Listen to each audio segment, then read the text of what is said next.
It's like jeepers. More than I expected. 8.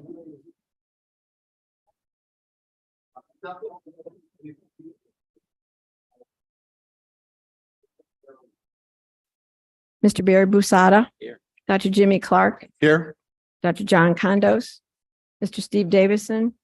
Ms. Lola Donahoe. Mr. Ethan Estes. Here. Ms. Jill Leatherman. Mr. Al Perkins. Mr. Dana Peterson. Ms. Elizabeth Pierre. Mr. Virgil Robinson. Mr. Mark Romero. Ms. Christine Russell. Mr. Joe Salter. Mr. Brad Stevens. Ms. Julie Stokes. Here. We have a quorum.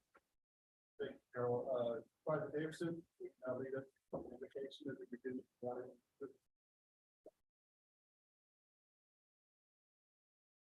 Heavenly Father, thank you for gathering us together safely today. Thank you for the wonderful institutions we represent. Thank you for the service that you have on this board and in this room. Guide us in our decision making today. Bless our university, bless our state, bless our leadership. Amen. Thank you, Supervisor Davison. May I please have a motion and a second to dispense with committee deliberations and meet as a committee of the whole? So moved by Supervisor Donahue and seconded by Supervisor Brasada. All right, I would need all in favor? Aye. Any opposed? All right. Also, I'd like to advise that if any member of the audience would like to make a comment, public comment on an agenda item, to please use the comment cards that are located on the table and then give it to a staff member. All right, so now approval of the minutes. May I please have a motion and a second to approve the minutes of the February board meeting? So moved.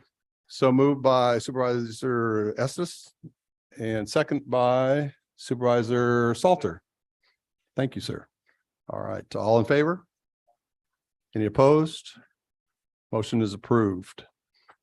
Again, we are meeting as a committee of the whole and everyone can vote on all items. Each committee chair will conduct the business of that particular committee. Ms. Donahue, would you please report to us on the grievance committee, which met earlier yesterday?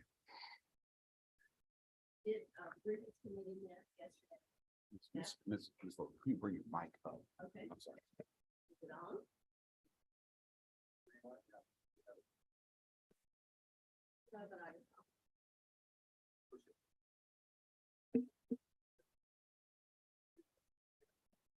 All right, now here we go. After a very lengthy meeting, the grievance committee voted to sustain the recommendation of the staff to deny any further discussion on the issue with Dr. Tarr. And it was unanimous. So that's. All right, so is there a motion? Do we need to? That comes as a motion from the committee. We'll just need a second. Okay, this motion is presented by Ms. Dono, seconded by Supervisor Romero. All in favor of the motion to approve the recommendation of the committee to not, or to sustain the recommendation of staff. All in Correct. favor? Aye. Any opposed? All right, motion is approved. Ms. Donahoe, would you please then move on to academic and student affairs and address the items under academic and student affairs committee? Thank you. Dr. Khan is at the table. Here we go. Well, good morning, everybody. You had my mic on. Good morning, Supervisor Donahoe, Vice Chair Clark, President Henderson, and members of the board. We have 6 items for your consideration, and I'll go ahead and walk through each and happy to answer any questions at the end of the presentation or during if necessary. Agenda item F1 is a request from Grambling State University to award an honorary degree, an honorary Doctor of Music to Mr. Earl E. Forty Stevens at the spring 2023 commencement exercises. The university would like to honor Mr. Stevens for his contributions to the music industry, as well as for his support of Grambling State University, higher education, and historically Black colleges and universities. Agenda item F2 is a request from Louisiana Tech University to offer 4 undergraduate certificates, 1 in professional landscape surveyor, another in health medical physics, a third biological visualization, and a fourth in business analytics. They also would like approval to offer 2 graduate certificates, health sciences and business data analytics. All of the proposed certificates can be offered by Tech at no cost to the institution, since courses required of each certificate are already taught by the institution. In addition, each proposed certificate has been created in order to address a particular need, as well as to provide students with a viable credential. F3 is a request from Nicholls State University to rename the Accounting and Finance Department in the College of Business to the J.B. Falgout Department of Accounting and Finance. The university would like to honor the late Mr. Falgout for his lifetime achievements and for his support of Nicholls State University. F4 is a request from Southeastern Louisiana University to offer an undergraduate certificate in sales leadership and a graduate certificate in sport management. The proposed 18 credit hour sales leadership UC was developed in response to demand from employers within the region that Southeastern serves, and the curriculum was designed in partnership with Southeastern's Professional Sales Advisory Board. The proposed 15 credit hour sport management GC, which will be offered online, was designed in conjunction with Southeastern Sport Management Advisory Board, and the curriculum will help to prepare students for the sport industry following completion of an undergraduate degree. And we love to see partnerships with our institutions working with their advisory boards to ensure that the curriculum is viable and that they're meeting the needs of the region that they serve. Agenda item F5 is a request from the University of Louisiana at Lafayette for approval to offer a postmaster certificate in psychiatric mental health nurse practitioner. The proposed 20 credit hour online PMC will address the ever-growing need for qualified mental health practitioners in Louisiana and expanding access to quality mental health care for citizens of the state. And the last item, F6, includes separate requests from Louisiana Tech and the University of New Orleans to offer RN to BSN programs. Both programs will help to address the need of the state of Louisiana for more baccalaureate degree nurses. These proposed programs will also complement existing nursing programs that are currently offered by our member institutions. At this time, I would like to invite campus representatives to the table so that each can provide a brief overview of the proposed programs. Questions from the board are welcome once Provost McConaughey and Provost Kruger conclude their presentation. So campus representatives will come join me. And we'll start with Louisiana Tech first and then transition to University of New Orleans.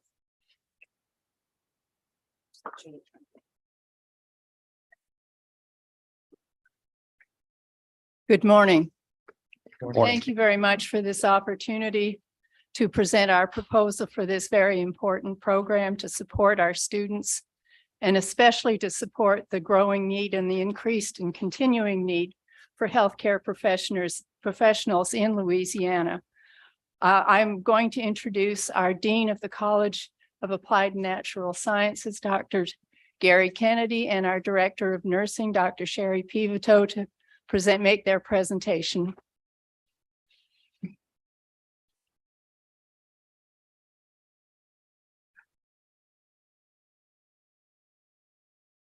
Thank you, Dr. McConaughey. As Dean of the College of Applied Natural Sciences, it's my job to make sure that our students are well prepared.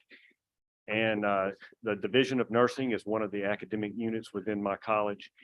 And as such, I meet with their advisory council on a regular basis. When I first became dean, I met with them and I asked them about the preparation for tech nurses. Are they meeting the needs? These are the folks that hire our nurses, mainly made up of hospital administrators. And they indicated to me that tech nurses are very well prepared clinically and exceptionally well prepared clinically. But tech nurses, like other young nurses, RNs coming into the profession, don't anticipate the level of informatics that they'll be required to use once they get in the job. And another issue is just the number of BSNs, the bachelor prepared nurses that we have. So they asked me if I could address those two issues. And so what we did at that point is develop a minor for health informatics, and health informatics and information systems is actually another unit within my college. And so we developed a minor for health informatics, especially for nursing students. And that helped. But the problem with that is our ASN, our 2-year program, it's difficult for students to have the time to get that minor in that time period. What we're proposing today is an RN to BSN that has a great deal of health informatics that's built into it. It's different from most RN to BSN programs. And it's very complementary to our associate's degree program that we already have in place. So our goal is to best prepare the students for the healthcare industry and to meet this great need of nurses that we have. So I'm going to turn it over to Dr. Sherry Pivoto. She's the director of our nursing program. Thank you for letting me read my statement. The purpose of the RN to BSN program is to facilitate the supply of baccalaureate prepared nurses to meet the demands of the industry and frequently complex healthcare environment. The program curriculum will align with concepts recommended by the Institute of Medicine and it will align with concepts recommended by the Institute of Medicine and AACN, such as patient-centered care, interprofessional teams, quality improvement, informatics, clinical reasoning, cultural sensitivity, and professionalism. As an extension of our associate degree, the RN to BSN, in collaboration with our health informatics faculty at Tech, will ensure an emphasis on informatics and its correlation with safety, quality improvement, and population health management in nursing. This interprofessional training will give our students competitive skills and knowledge as they transition to BSN practice. Due to the increased implementation of technology in healthcare, things like the electronic medical record, telehealth, and the necessary connectivity of patient information, our healthcare agencies are telling us that our nurses need this added skill set. Louisiana's healthcare systems need nurses who can use data to improve patient care, prevent medical errors, and reduce cost. This program will focus on these things as addressed in the BSN Essentials and as requested by our healthcare agency leaders. The Division of Nursing stakeholders have expressed strong support and encouragement for BSN at Louisiana Tech. Stakeholders have communicated a 300+ nursing shortage in area facilities across our region, despite the current graduation rates of registered nurse programs within the same region. Students and parents repeatedly request this academic offering at Louisiana Tech. The BSN Glide Path helps students utilize time and dollars wisely for academic advancement. Industry partners are reporting salary adjustments for BSN prepared nurses, and this program will not create more competition for clinical training sites.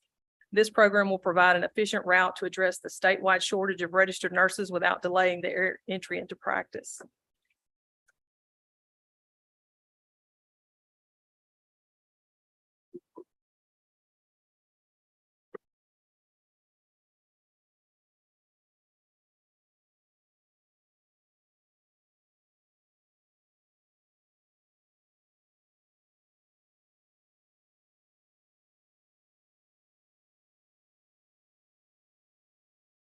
Good morning, Sir Vice Chair, President Henderson, and board members. I'm Darrell Kruger, Provost and Senior Vice President for Academic Affairs at the University of New Orleans. We're excited to bring to you a registered nurse to Bachelor of Science in Nursing program for your consideration. The RN to BSN program builds on UNO's existing healthy pre-nursing track and our healthcare management degree program. In addition, the RN to BSN is strongly consistent with UNO's mission as an urban serving research university aimed at improving the lives of people in the New Orleans metropolitan area, specifically addressing health disparities. This program also helps address the dire shortage of nurses in Louisiana and the interest expressed in earning this credential outlined in our proposal.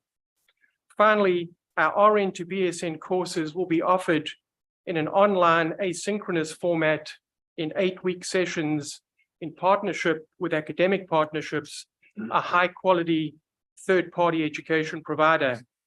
Dr. Carolyn Noyes, Associate Provost for Academic Programs, has done the groundwork for our proposal and will speak to program details and external stakeholders who can partner with us to make this successful. Caroline.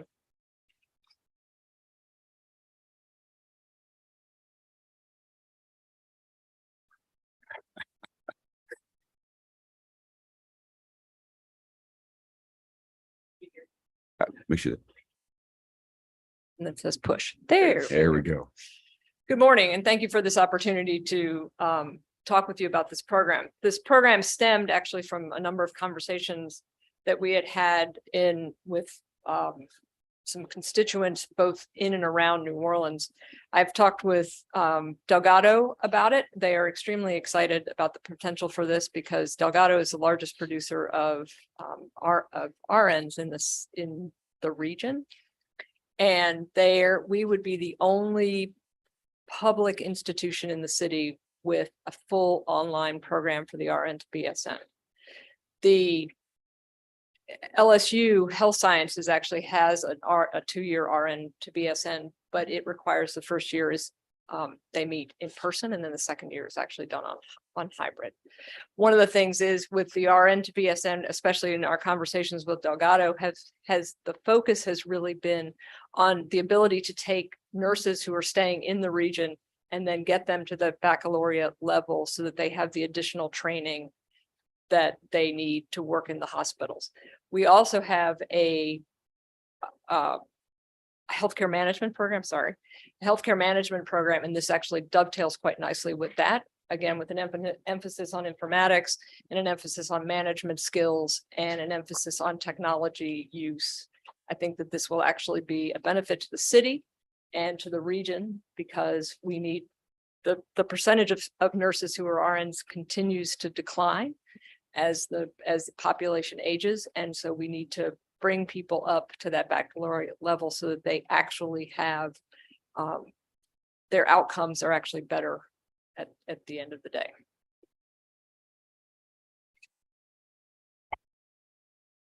Thank you to our university partners for presenting this information to the board. Do any board members have any questions for representatives from UNO or Louisiana Tech?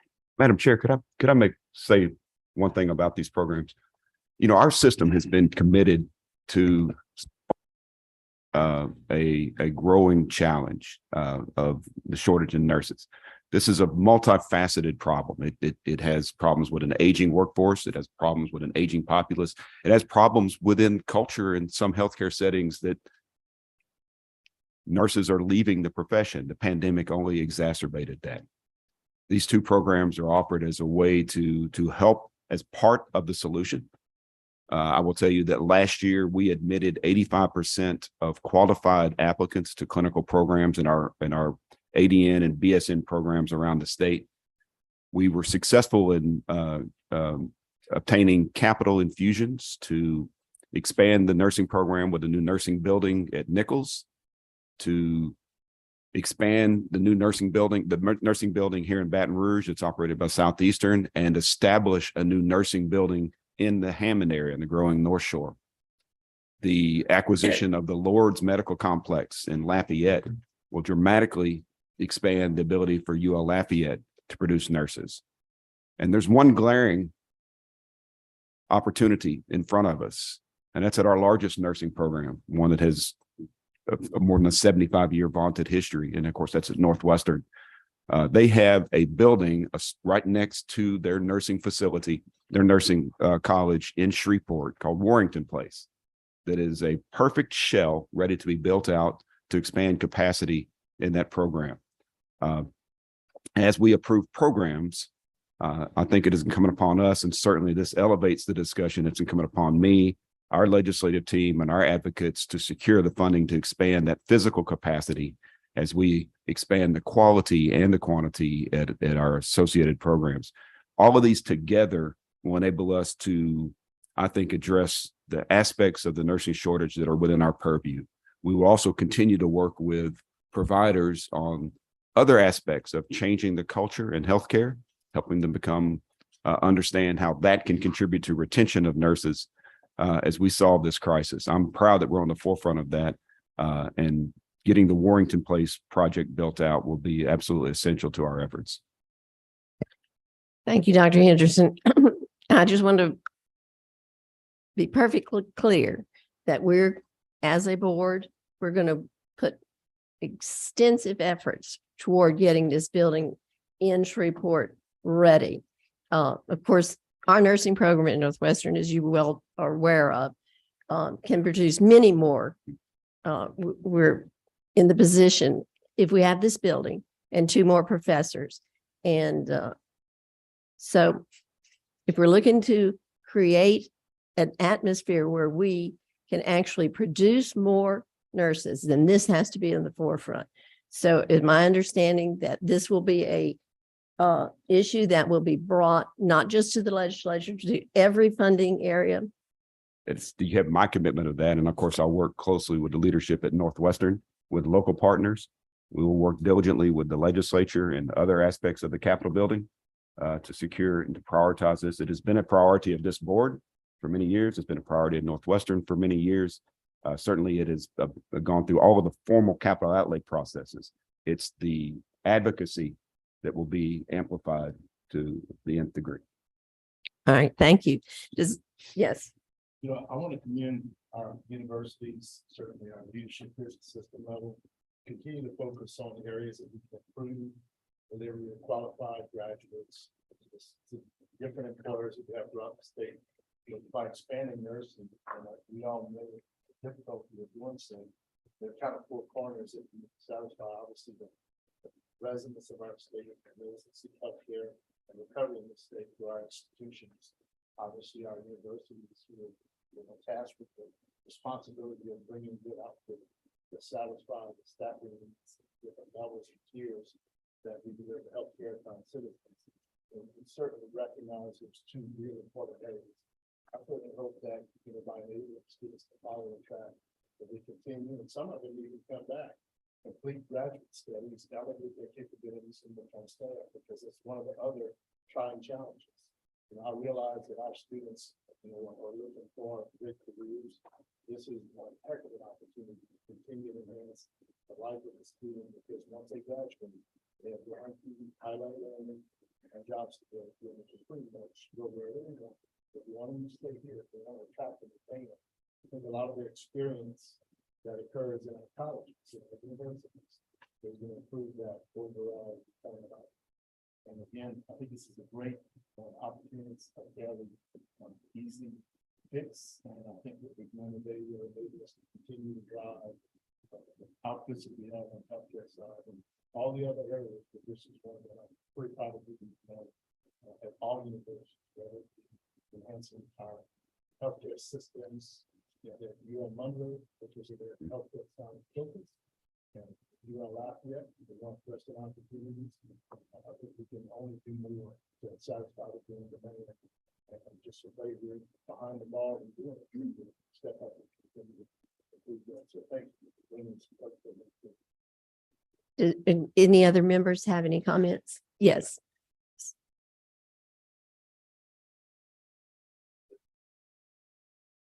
Okay, thanks. First I want to say hello to Dr. Pivotal. This is a full circle moment because she did teach me while I was at ULM in nursing school. I think there was a comment made by a representative from the tech representatives that there would be a healthcare informatics component that would kind of be the element that would set the program apart. This was a part of the plan for what you're proposing. I have a question, because in all of the experience that I have, healthcare informatics has been a 1-semester program. It's usually just in a semester-long course at both the undergraduate level as well as graduate level. So does that not have an opportunity to be integrated into your ADN program? Because I did hear you say that that was one of the things that was missing, that most of the people in the industry are saying that your ADNs are clinically prepared, but they're missing the healthcare informatics component. So can you speak a little bit more about that, and what exactly sets apart your particular healthcare informatics setup? Like, what is it that you're proposing in your new program that would set it apart? Well, we do cover these topics in our associate degree program, but that associate degree on the quarter system doesn't lend itself to full development of those topics. And so the RN to BSN program, because we have the richness of those health informatics faculty, and because several of their courses and their content is hand in glove with BSN Essentials and how it prepares a BSN nurse, that interprofessional training, I think, sets us apart. You know what I'm saying? The ability to walk across the parking lot and collaborate with those faculty and build courses that align for what we need, and using the strengths that they bring to that, gives us an opportunity in that RN to BSN program to develop those concepts more. Because that quarter system is no joke. I mean, it's fast, you know, and trying to obtain the clinical and the theory portion to be competent enough to pass a national exam is about all we can do at that associate degree level, you know, and, you know, there's just not time to develop it at that lower level, but there is time in those courses that will be included in the RN to BSN. Okay, thank you. Nice to see you. Anyone, other committee members have a question? Dr. Clark? Yeah, and Dr. Khan, you may be the one to answer a series of questions related to costs and capacity. In an explanation, make sure I'm clear. Both of these programs are to be entirely online. Yes, sir. And cost to the student is the traditional online cost for each campus. The cost to the institution for Louisiana Tech is 400 credit hours, and that's designed for their online delivery through Tech Online. $400 A credit. per credit. Yes, sir. Okay. And then University of New Orleans is about 1,340 for a 3-hour course. So Okay. that's about, for 30 credits, it's about 28,000. 13. But yeah. Additional faculty necessary and needed, and are these costs going to? Tech is going to require the addition of 2 faculty by year 3. That cost will be absorbed by the growing trend in enrollment that they anticipate. Okay.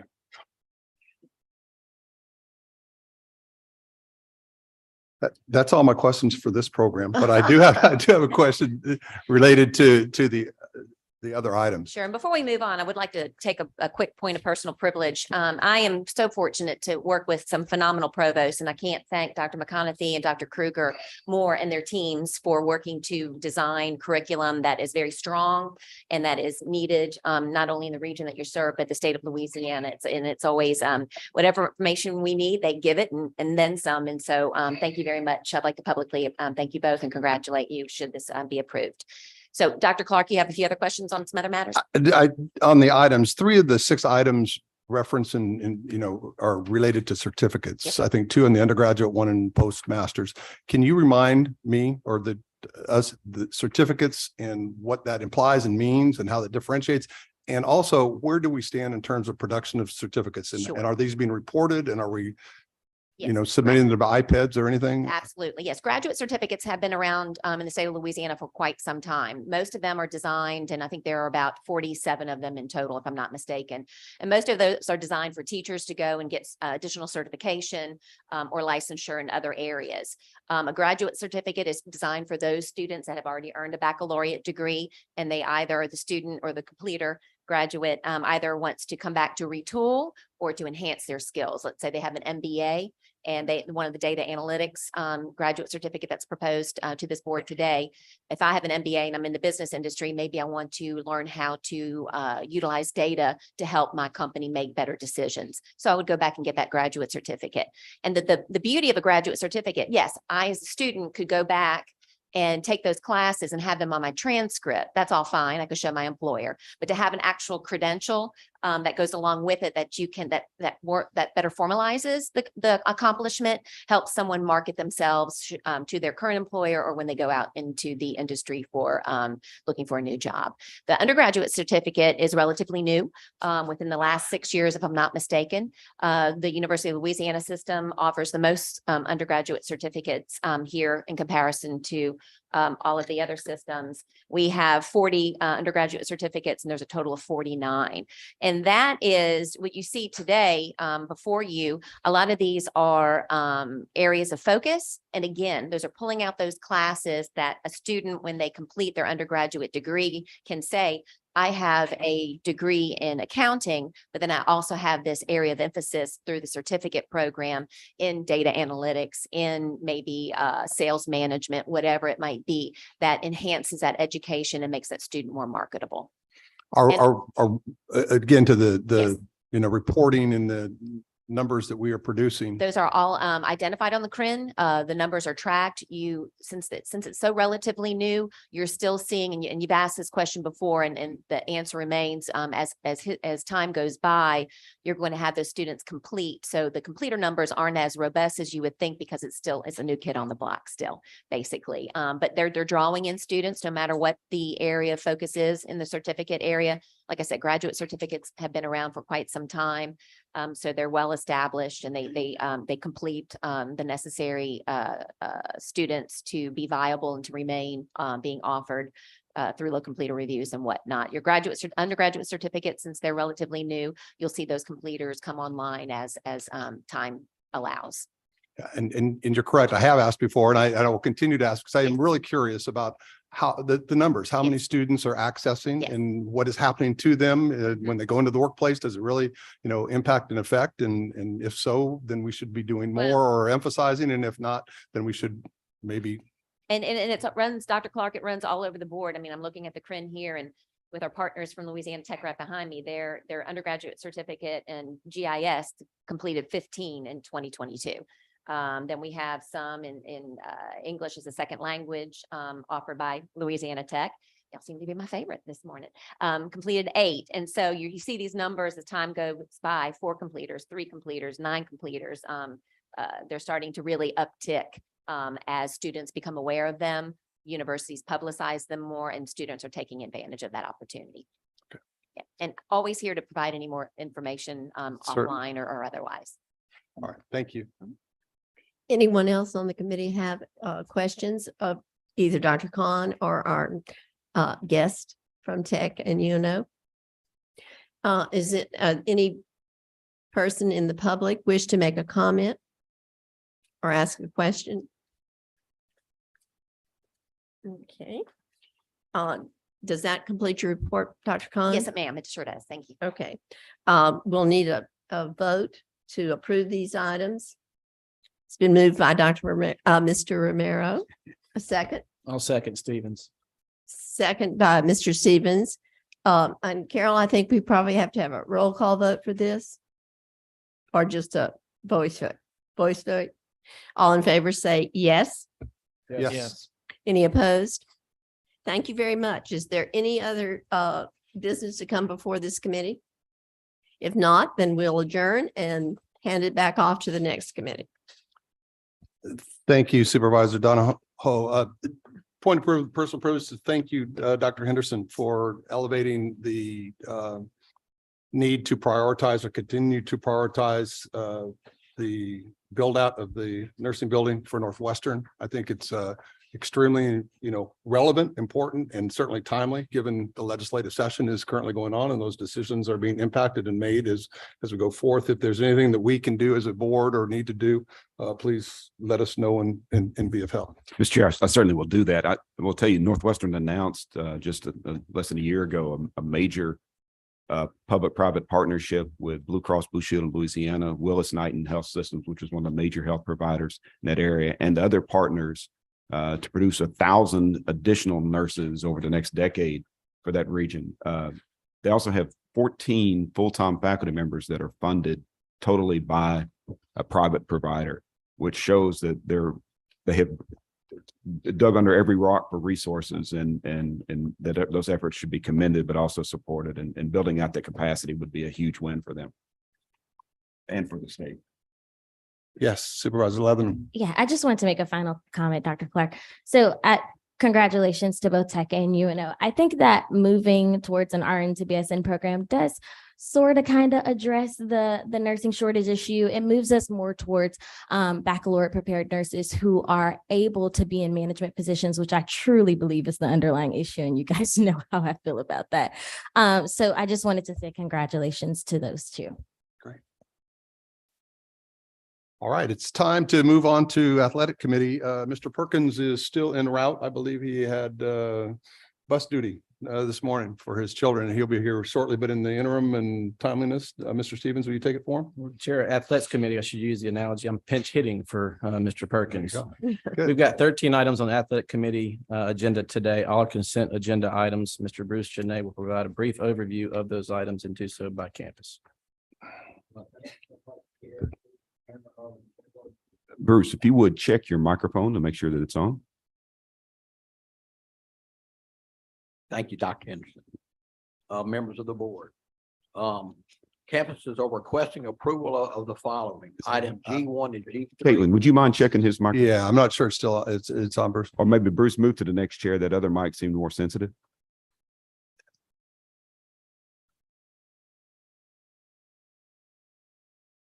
I don't want you muttering something that we don't get to slide something through there. So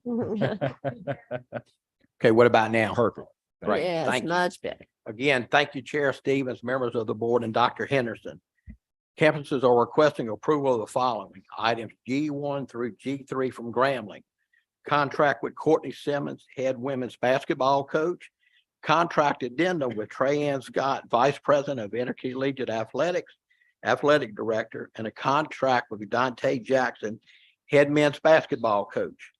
Item G4, Louisiana Tech, approval of assistant football coach contract for Jake Brown, Miles Carlock, Cortez Corder, Ja'Cory Greer, Nate Johnson, Scott Poor, Scott Power, Dan Short, Teddy Veal, Nathan Young, and strength coach Dave Schultz. Item G5, McNeese, approval of a contract with Frank William Wade, head men's basketball coach. Item G6 and G7 from Nichols, contracts with Jonah Rea, head volleyball coach, and Justin Payne, head women's basketball coach. G8 and 9 are from Northwestern, requesting approval contract with Ian Brophy, head women's soccer coach, and Rick Cabrera, head men's basketball coach. Item G10 Southeastern, assistant football coach contracts for Billy DiOttavio, Greg Stevens, Antonio Baker, Andrew Hop, Ross Jenkins, Dustin Landry, Delfrin Lee, Albert Pori, Thomas Rinaldi, and Anthony Selfo. Item G11, University of Louisiana at Lafayette, requesting approval of contract with James Nord, assistant football coach. Item G12, also from the University of Louisiana Lafayette, amendments to the contracts of head coaches Robert Moreland, basketball, Gary Broadhead, head women's basketball, Luke Godin, men's tennis coach, Christy Gray, head volleyball, and Theodore Slyman, head golf coach. Finally, item G13 is from University of New Orleans, a contract with Trelane Moore Powell, head women's basketball coach. And those are all the consent items and items I have, Chair Stevens. These items have been reviewed by staff and recommended for approval. If there's any question or concern from board members, please let me know. Yes, Mr. Peterson. Mr. Janae, on the Grambling women's and men's basketball coach decisions, I'm looking at the incentives here. I assume that the difference between the NCAA championship incentive between the two, is that related just because there's much more money that the school earns from a men's championship versus a women's championship? I guess it really just depends. I mean, they have certain incentives and it's up to negotiation between the. There are stunningly disparate payouts for those that should be addressed. And I believe the NCAA is taking that under advisement, but you raise an issue and we saw it play out from everything from locker room accommodations. And it's a chronic issue, but that's a great point to raise. But that is the reason. Yes. Thank you. Thank you, Mr. Peterson. Any other questions from the board? Any questions or comment from the public? Hearing none, if I can have a motion and a second to approve consent agenda items G1 to G13. Ms. Leatherman made the motion. Second by, I'm gonna give it to Ms. Lola, Ms. Donahoe. All in favor? Aye. All right, so the motion passes. The next committee is the audit committee. Yes, and Ms. Stokes, I believe you were going to provide that information to us as chair. No. I'm using the wrong button. Yes, we have two items on the audit committee today. One is a consent agenda and the other is a discussion item. Mr. Bruce Jenay will provide a brief overview of these items. Thank you so much, Chair Stokes, members of the board, Dr. Henderson. Item H1 is from University of Louisiana Systems request for acceptance of a revised internal audit charter for the UL system. The charter sets forth the purpose, mission, objectives, authority, and responsibility of the internal audit activity for the system. The charter has now been modified to reflect certain language that is contained in the audit committee charter, which was adopted by this board on February 23rd, 2023. This agenda item has been reviewed by staff and is recommended for approval. Of course, if any member has a question or wishes to discuss this item, please let us know. Are there any questions or comments from the board? Any comments from the public? If no one requires further clarification about the consent agenda item, may I have a motion and a second for approval of the item H1? And a second? Second. Second from Mr. Estes. Is there any discussion? All in favor, say aye. Any opposed? The motion passes. Thank you. Item H2 is University of Louisiana System report on internal and external audit activity for the period of February 20th through April 23rd, 2023. It basically covers the period since our last board meeting. Earlier this week, each of you received a listing of all the internal and external audits. Also included in that report are audits that are currently in progress. And then in the back is a follow-up timetable to ensure that recommendations we make in prior reports are implemented. And this is a report only and no action by the board is necessary. And then I would also like to point out that the job advertisement for the chief audit executive and chief compliance officer position has been posted and the applications are due to the system office no later than May 19th. And in past, the last couple of board meetings, I think Dr. Henderson informed each of you that I'll be transitioning out of audit and continue with my other duties. So this is what the ad is for. Well, thank you, Mr. Jenay. And I'd also just like to extend a thank you from the Board of Supervisors for your service in that role as the Director of Audit. And we're anxious to see what the future holds with the new position. I am too. So thank you so much for that compliment. And do we have any other business at this time? If not, that concludes the business of the Audit Committee. Do we have a motion to adjourn? Mr. Harris, Supervisor Harris? Salter. I thought I saw his lips move, but it didn't. It seemed like it came. Is there a second? And a second from Supervisor Davidson. The next committee is the Facilities Planning Committee. It is indeed. Thank you, Chair Stokes. Vice Chair Brasada, will you address the items under this Facilities Planning? Yes, Committee? thank you. We have 9 items on the Facilities Planning Committee that are all consent agenda. Mr. Bruce Jenay will provide a brief overview of the agenda items by campus. Thank you so much, Chair Busan. I appreciate you stepping in for Chair Russell. I would like to start off by noting that President Clooney and Dr. Nicolo have provided detailed justifications to support the namings that are on today's agenda. Now, campuses are requesting approval of the following. The first one comes from Grambling, item I1, requesting board authorization to start negotiation with property owners to begin acquiring underdeveloped properties adjacent to the university and within the city of Grambling with property owners. The acquisition includes an opportunity at this time for the university to improve their safety and growth. Item I2 is also from Grambling, authorization to become the facility planning and control delegated authority to oversee, manage the construction of a property and receiving warehouse that they plan to build to be located on the campus.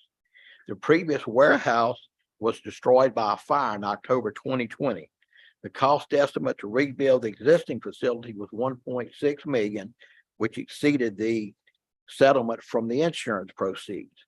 So As a result, Grambling now plans to build a new metal building to hold the warehouse next to the facilities department. The building will be approximately 8,000 square feet and include offices, restrooms, and a large receiving and a holding warehouse. Estimated cost is $1.2 million and will be funded from insurance proceeds and self-generated funds. Based upon the timeline they want to use, cost and design of the building, and the need to keep construction overhead to a minimum, the university has requested facility planning control that Grambling be allowed to manage the project on its own in collaboration with an architect to be selected shortly. And the university will work with the architect selection board.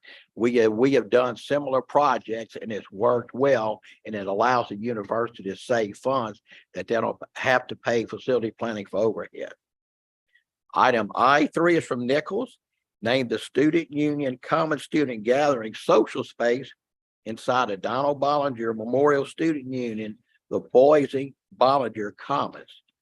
The name of this space would be a fitting tribute to recognize his generous support of the university and his significant monetary contribution to fund the renovations of the Donald G. Bollinger Memorial Student Union. This naming is for the useful life of the facility. Item I4, Nichols amend its 5-year capital outlay submission to include a new women's student athlete performance center. This facility will provide a softball and soccer field house for female athletes that would be located in close proximity to the softball field. Currently, the softball program is housed in Schaefer Gym. They are in extremely cramped quarters, and the field is not easily accessible from this location. And when we did our capital outlay plan visit last year, this was pointed out to us. Construction of this facility will assist in satisfying Title IX requirements. Estimated cost is approximately $7 million. Item I5 is from University of Lafayette. They as well would like to amend their 5-year capital outlay submission to construct a new Iron Nelson Horticulture Center on university property. This will relocate the operations and programs from aging and deteriorating 1955 built greenhouses and facilities into a new facility. The project will build classrooms, greenhouses, a conservatory, and support facilities for the university's program. Estimated cost is approximately $42 million. Item I6, University of Louisiana at Lafayette, requesting approval to demolish the former oncology building that was built in 1980 on the main campus of the health sciences area, which is formerly Our Lady of Lourdes, which has far exceeded its useful lifespan, and plans are to replace it with a new building. Item I7, University of Louisiana at Lafayette, approval to enter to a ground lease with Raging Cajun Facilities of the property previously acquired from Our Lady of Lourdes Regional Medical Center and the Society of the Roman Catholic Church of the Diocese of Lafayette for development into the new university's health science campus. Currently, the property encompasses 8 buildings of varying types, 3 parking garages, and additional vacant space. Raging Cajun Facilities will perform the development work, which is expected to include construction of improvements, renovate existing facilities, and also some demolition. This ground lease is authorized by state law. The term of lease is based on the university's expectation that development of this health sciences campus will be a long-term project dictated by the needs of the university and availability of funding. Item I8 from the University of Louisiana at Lafayette, there are still some issues in the new intergovernmental contract regarding control and operation of the Cajun Dome with the Lafayette City Parish Consolidated Government to be finalized. The university is seeking approval to enter into a second amendment to the second intergovernmental contract with the city for the purpose of extending the term until July 31st, 2023.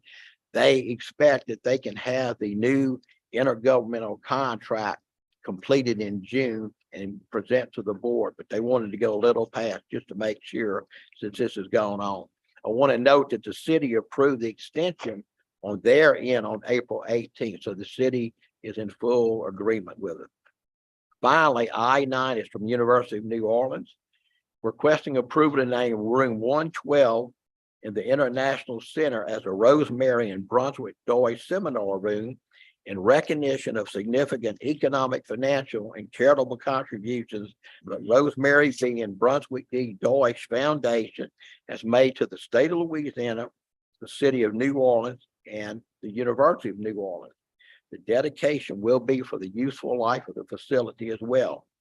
I want to note that these are all consent items, Mr. Posada, and some of the presidents and some of their staff are in the audience, as well as our outside legal counsel, should the board have any question on any of these matters.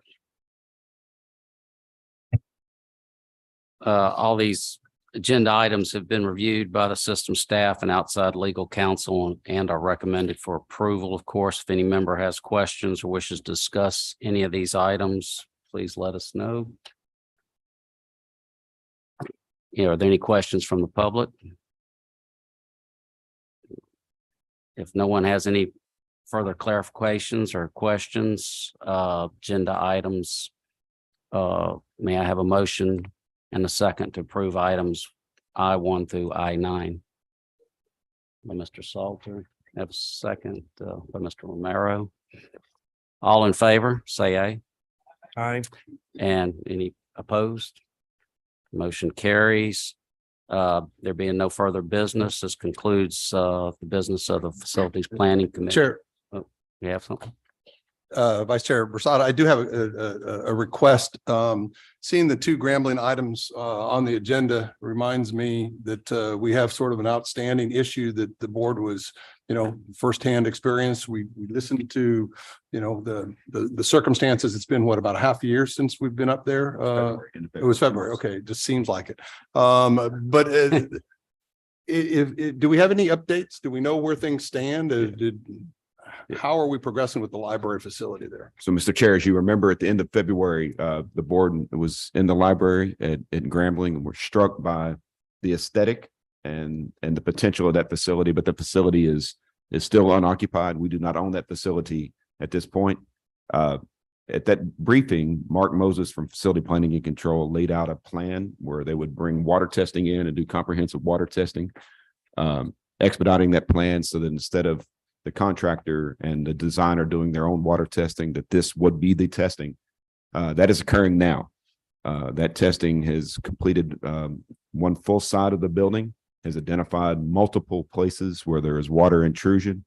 At this point, the contractor is willing and working to try to address those with the expertise on campus. As they progress around the building, it is likely to get more complex. But at this point, I can confirm that the Facility Planning and Control and the Division of Administration are proceeding with the plan as they laid it out to us, and they are proceeding expeditiously. Dr. Walton and Dr. Litoff are both here.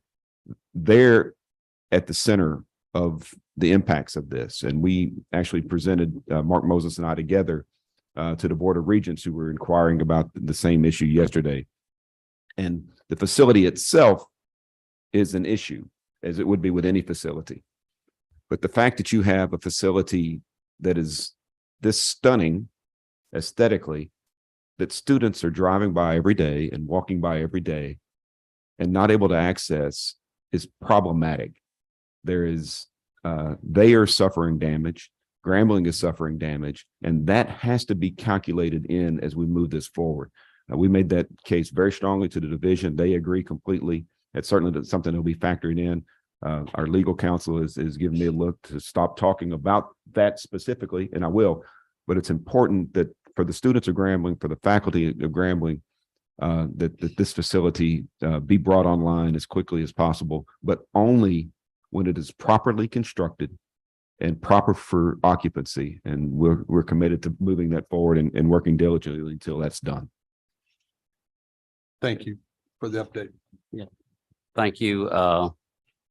There being no further business now, I believe this committee is concluded, and the next committee is Finance.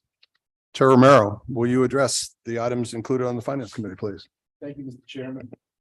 Finance Committee agenda consists of 5 items, which are consent items and 1 discussion item. Ms. Ashley McIntyre and Mr. Eddie Nash will provide a brief overview.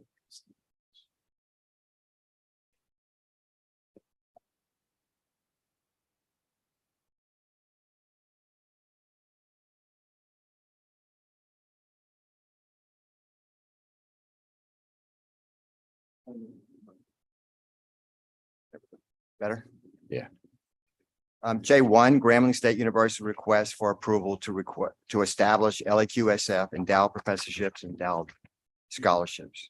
The Louisiana Education Quality Support Fund provides for grants to be provided upon receipt of private donations for establishment of endowed professorships and first-generation scholarships. Management boards are required to authorize the establishment of the endowments prior to submission to the Board of Regents for matching. Grambling State University has submitted 4 endowed professorships and 5 endowed scholarships for the board's approval.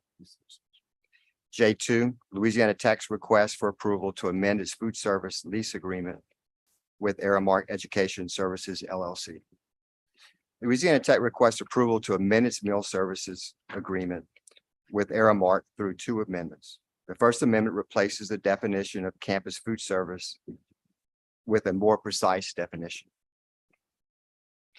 The second amendment replaces one segment of the 2021 financial commitment and replaces it with another equal value to become the 2022 financial commitment. The total value of the Aramark capital investment of $10,975,000 would not change. J3, Southeastern Louisiana University's request for approval to enter into a 15-year lease agreement with the university's food service operations facilities with Aramark Educational Services LLC. Before issuing a request for proposals for food service operations, the university visited 7 university campuses with managed food service operations in Louisiana and Texas. Visits were made to campuses with varied food service partners, including Aramark, Chartwells, and Sodexo. The goal was to gather information and observe best practices in dining services at various locations. On November 3rd, 2022, Southeastern released the RFP for lease of facilities and dining services operations pursuant to Louisiana Revised Statute 173361. Proposals were received from Aramark Educational Services LLC, Composite Group USA Chartwells Division, and Sodexo Operations LLC. An evaluation committee was established to review the proposals. The evaluation committee completed an evaluation proposals, which included presentations from all 3 respondents. Based on the criteria outlined in the RFP, the evaluation committee reported that Aramark received the highest number of points and recommended award and commencement of negotiations with Aramark. Negotiations with Aramark have now been finalized, and Southeastern is now requesting approval for a lease agreement with Aramark. Dining services to be provided by Aramark, including residential dining, various retail dining establishments with both branded and non-branded venues, convenience stores, and concession areas. The lease term is 15 years and may be renewed in 5-year increments as mutually agreed upon in writing by the parties. The agreement requires the following financial commitments by Aramark to Southeastern. Aramark will make a $1 million unrestricted grant to Southeastern over the first 3 years. Aramark will make $8.4 million of improvements to lease facilities over the first 2 years and $7.5 million of facility refurbishment fund over the term of the agreement. Aramark will provide $5.6 million for a furniture, fixture, and equipment fund over the life of the agreement. Aramark will guarantee $1.4 million annual lease payment to Southeastern, plus pay commissions of 16.5% for cash receipts up to $8.2 million, then increasing percentages up to 25% for cash receipts above $11.8 million. Aramark will also pay 10% commissions on retail, catering, and summer camps. Airmark will provide Southeastern with a utility reimbursement of up to 9.5 million and a waste removal reimbursement for up to 467,000 over the life of the agreement. Airmark will provide 6.2 million for commuter meal plans and will provide 1.7 million for preseason meals for athletics and residential life employees over the term of the agreement. In addition, Airmark will provide 468,000 for presidential catering, 375,000 student organization catering, and 97,000 for fall convocation over the life of the agreement. Airmark will also provide $20,000 for Southeastern's 100-year anniversary celebration. These financial commitments, pricing, lease payments, and commission structures set forth in the agreement are conditioned upon the sale of a minimum of 2,240 board plans as averaged over fall and spring semesters.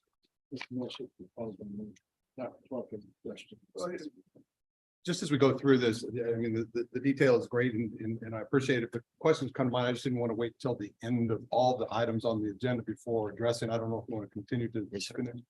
That's fine. Okay, well, are you done with that agenda item? Airmark? Yeah, with Yes, yes, item J3, because that's. Yes, sir. Okay. My question, first of all, is there's reference to an evaluation committee. I'm not sure whether or not students are involved in that, or where did they enter into this process of evaluation? Were they included in this opportunity? Sir, we have some representatives of Southeastern probably to answer more specific questions. I think Okay. Sam Damiano, CFO at Southeastern. Great.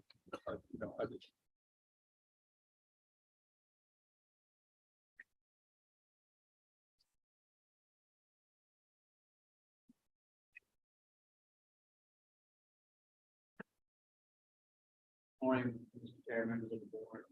Sam Damiano, Vice President for Administration and Finance, and Dr. Clark, to your point, we did have the committee did consist of student representation. It includes several members from our Student Government Association. It also included our Vice President of Student Affairs specifically, as well as members from athletics and of course all of our other academic areas. So it was about a dozen members. Great. Good. Thank you. Now, I just wanted to be sure that, and I don't know if I've asked in the past, you know, the level and or engagement of students, and obviously a decision that is high on their radar. Absolutely. And actually, to that point, that's actually why you see some of the investments from the agreement to include student organization funds for student groups, as well as our commuter meal plan.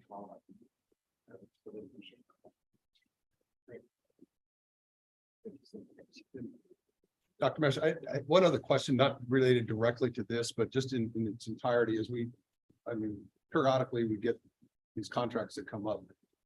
And I may have asked this before, I'm tendency to ask questions. So have we ever looked at, you know, is there any potential savings to look at system-wide contracts, or is it better in our interest to have each of the 9 institutions go through this rather detailed, arduous process? Obviously, you know, needed and necessary at the campus level, but are there potential savings that could accrue if there are multiple campuses that were included in a contract? So Eddie, I'll address it if I can. The nature of these contracts is there's little difference in terms of cost, because the cost elements are pretty uniform across the board. Where the advantage comes, because we evaluated this and we thought, okay, maybe this makes all the sense in the world. If we do one big volume based RFP, we could get something. The advantage is it's 9 opportunities to approach food service operators for the incentive piece. And we see that incentive piece continuing to grow. These 2 that are up today are 2 of the most lucrative for these institutions that I've seen. And it allows us to leverage the brands of the institution, which is a great value to these food service providers. Sodexo Magic at Grambling is a perfect example. Totally transformed the dining experience at there, and they did it because they could be associated with the brand that's Grambling. Thank you. Yes, sir. One quick question. I assume that it's a long term, but that's because of the big investment that Airmark's making. also? Because it seems like these are usually 10-year and then renewable, but this is a 15-year initial term and then a option to renew in 5. And that's because they are putting a big investment, like Dr. Henderson said, incentive wise. Yes, sir. And our prior agreement is also 15 years. 15, So okay. actually, the partner proposed this 20-year, but we are staying with the 15 years. So we're actually staying consistent with our prior 15-year term.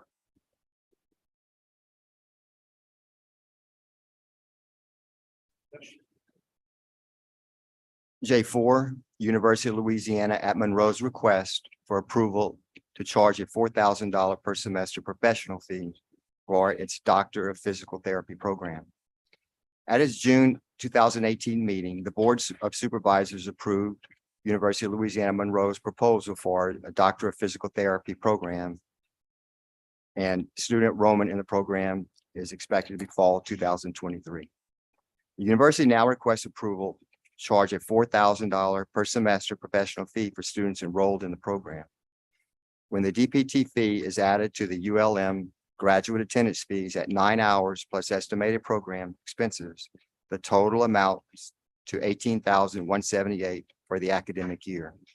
The Board of Regents compared DPT programs across the SRAB, and the average was calculated to be $20,198. Article 7, Section 2.1 of the Louisiana Constitution requires any increase in an existing fee or creation of a new fee must be approved by the enactment of law by 2/3 vote of the elected members of each house of the legislature. House Bill 67, which is now being considered by the legislature, would authorize the University of Louisiana system to establish tuition and fees for the Doctor of Physical Therapy program at ULM, consistent with other Doctor of Physical Therapy programs within the Southern Regional Education Board. The current legislative session is expected to conclude no later than June 8th. The next Board of Supervisors meeting will be held on June 22nd.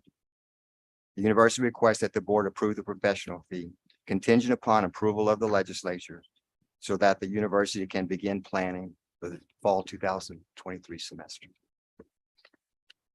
Mr. Chairman, if I could, on this particular instrument, that bill was offered by Representative Adrian Fisher. It is passed unanimously from the House 99-0 and will go to the Senate. What that bill does is put the Doctor of Physical Therapy program in exactly the same posture as the Doctor of Pharmacy program, where the tuition rates, the institution is allowed to set them at the SRAB rate for Doctor of Physical Therapy programs. I saw Dr. Shanti Jones, who is the director of that program at the Capitol yesterday. She has done an exemplary job of achieving, with the help of her administration, certainly with their provost, certainly with their president, who was very hands-on in this, achieving full accreditation of that program. They will start this fall with 48 students in the DPT program. And remarkably, unlike it was lauded by the accrediting body and the profession as being the program that best represents demographically the population of the state of Louisiana, the population that it serves. And that's a credit to Dr. Jones, certainly Dr. Berry and the whole team at ULM. I'm very, very excited about the prospects of that program.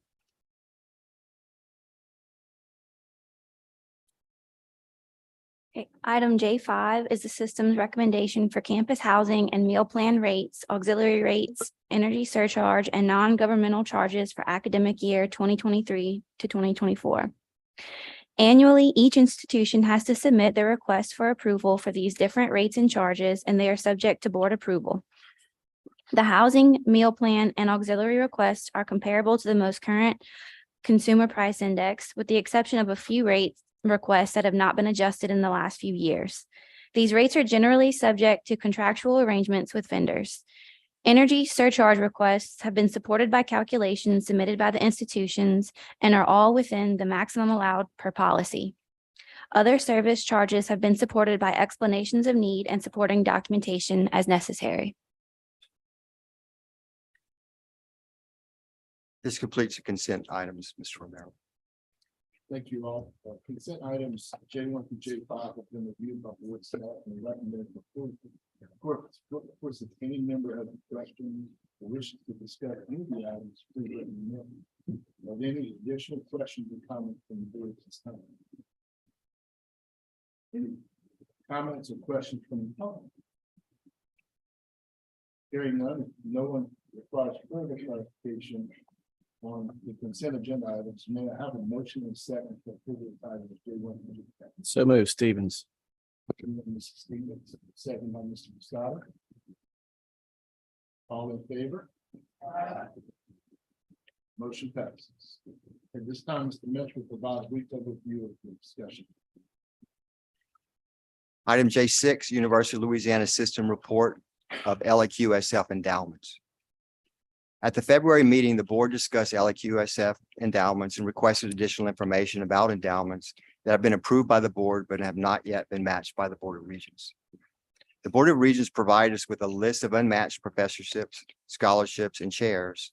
As of fiscal year 2022, 7 endowed first-generation scholarships, 12 superior graduate scholarships, and 4 endowed chairs have been submitted by campuses for matching, but have not yet been matched. The Endowed Professorships Program, which includes first-generation scholarships, is a non-competitive program with each eligible campus guaranteed a minimum of 2 matching slots per year. In 2022, all endowed professorships and first-generation scholarships submitted by UL campuses were matched, except for Grambling, which requested a considerable number above the 2 guaranteed slots, most of which have been approved for matching in 2023.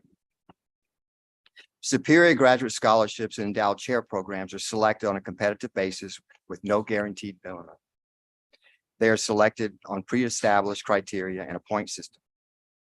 As of 2022, for all systems, the Board of Regents has matched a total of 2,642 endowed professorships, 573 endowed scholarships, and 321 endowed chairs. The Board of Regents website provides details of matched endowments for all institutions. This is a report only and no actions by the board is necessary. And this completes my report, Mr. Romero. Thank you, Mr. Metz. There being no other business at this time, our committee will conclude its business for the day. And we will adjourn, and the next committee is president. Chair Peterson, will you please address the Personnel Committee items? Yeah, thank you, Mr. Chairman. We have 4 items on the Personnel Committee agenda and have been presented on consent agenda. Ms. Keisha Neal will provide an overview. Thank you, Mr. Peterson. Good morning, Vice Chair Clark, Dr. Henderson, and board members. Item K1, Grambling State University's request for approval to appoint Mr. Brandon Logan as interim vice president for university advancement and innovation effective February 23rd, 2023. Item K2, Northwestern State University's request for approval to appoint Dr. William Drake Owens as Executive Vice President of External Affairs, effective March 27th, 2023. Item K3, University of Louisiana at Lafayette's request for approval to appoint Mr. Darrell J. Moore as Dean of the College of the Arts, effective February 1st, 2023. Item K4, University of Louisiana at Monroe's request to appoint Mr. John Hartwell as Director of Athletics effective February 27th, 2023. Mr. Peterson, that concludes the items to be considered today. Thank you, Ms. Neal. These have been reviewed by staff and recommended for board approval. Are there any questions or comments by board members? Ms. Donahue? They are. Ms. Neal? Yes, we have Dr. Owens, Mr. Moore, and Mr. Hartwell with us today.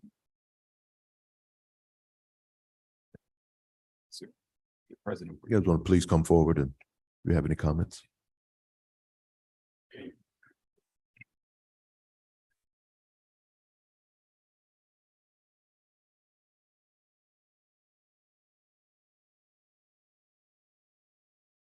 Dr. Good morning, Jones, you want to start us off? board members. It is my pleasure to introduce Dr. Drake Owens.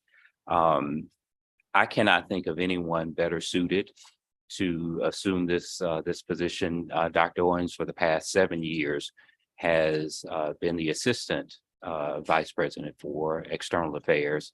And in that role, he has been instrumental in creating and strengthening relationships with alumni, with legislators, and also with an activist community. So I am pleased that hopefully he's approved, and I will be pleased to have him alongside me working in the capacity as Vice President for External Affairs.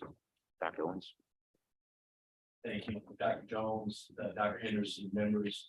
Just appreciate the opportunity to serve my alma mater in this role. For the past 5 months, I've been serving as interim vice president of external affairs. We've been able to accomplish a lot in that time. I've got a great team in that unit. Our focus has been resources and reputation. Resources in the sense that we're going after non-traditional ways of securing funds for the institution. Reputation in the sense that we're looking to solidify our role as an economic engine workforce development and seeking meaningful public-private partnerships for Northwestern State. We've been successful in doing that, and we're looking forward to continuing that work. Northwestern has a rich history of tradition, loyalty, pride, community, family, perseverance. It's a great story to tell. I can't think of a better position to be in to tell that story. We have a vast potential for growth and expansion. And I'm happy to be part of it. Thank you for the opportunity. Thank you. Yeah. Just wanted to jump in real quick. First of all, before everybody gets started, just want to congratulate all the new people that I expected they're going to get approved in a few minutes. But I wanted to take a point of privilege to congratulate Dr. Owens. Dr. Owens, you were one of the first people that greeted me on Northwestern campus almost 7 years ago.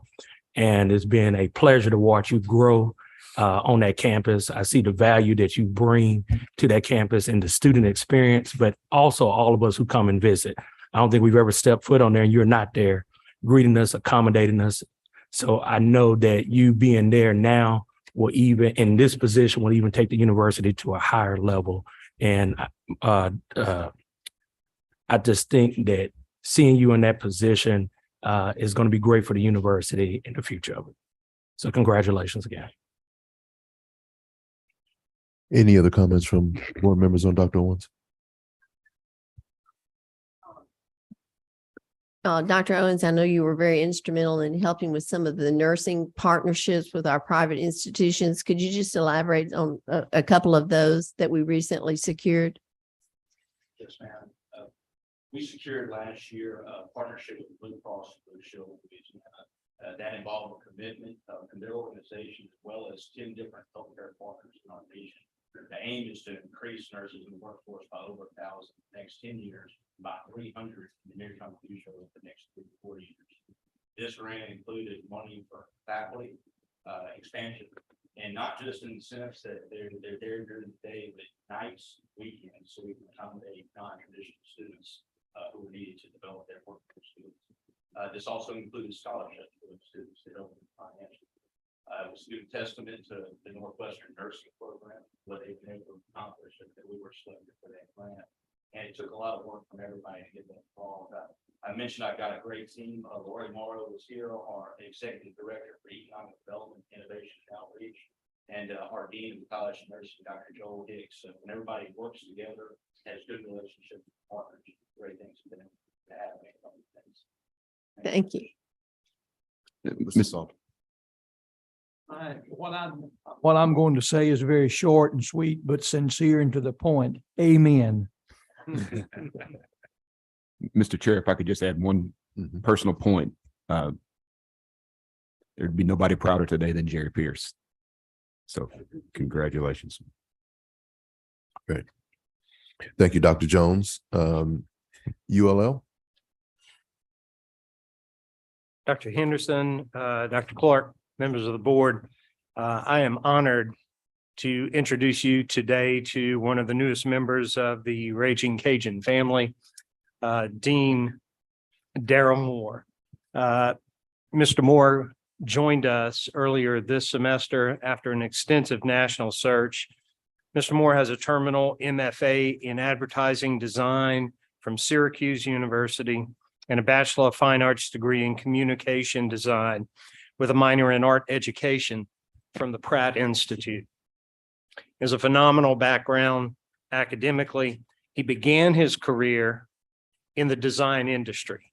So came to higher education from the working environment, began as an adjunct instructor because he was interested in higher education and has found a real calling in higher education leadership. His most recent appointment was as Dean of the College of Arts and Communication at William Patterson University. Prior to that, he served as the founding dean of the College of Arts at Cal State Stanislaus. We are delighted to have him as a member of our leadership team. The wealth of experience that he brings to us will be invaluable at this transformational point in the history of our university. So he came to us by way of New Jersey in early February, a mere 2 weeks before Mardi Gras. So his resiliency and adaptability should never be questioned. He assimilated quite well and is a bona fide member of the Raging Cajun family. And it's an honor to introduce you to Dean Darrell Moore. Well, thank you so much, Provost Amen. And delighted is the word. I'm truly delighted to be here with you all this morning. To have the opportunity to join the UL Lafayette community in the advancement of the arts. I'm very excited about. Of course, the goal is to continue that advancement, and not just in the region, but beyond the region, nationally, internationally. And I'm very much looking forward to that. And I hope to be able to work with you all here. And to that end, thank you so much. Welcome.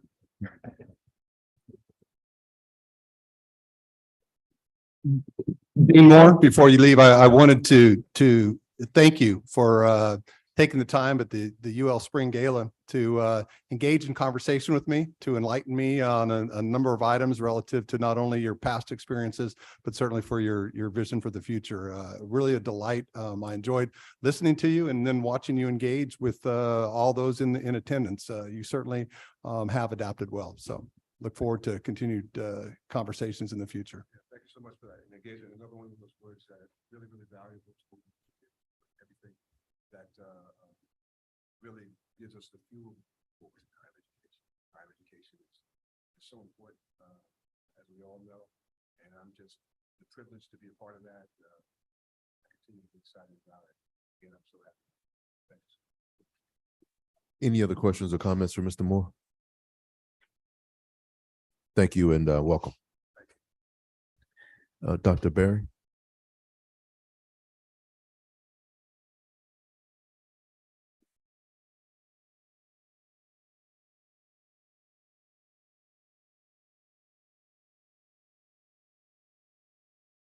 Dr. Henderson, Vice Chair Clark, Chair Peterson, good morning, board members. It's my honor this morning to introduce John Hartwell to you. It's probably obvious that he was an all-state basketball player growing up.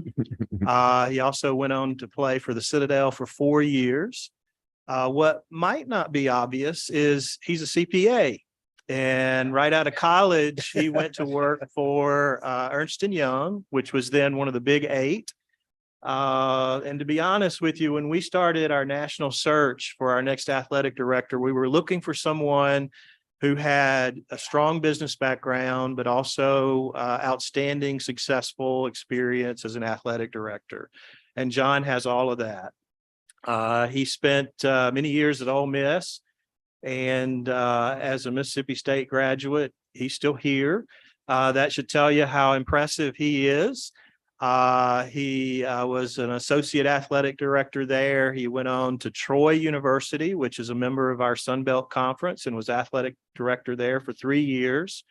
And when we found him, he was at Utah State, where he had served as athletic director for almost 7 years.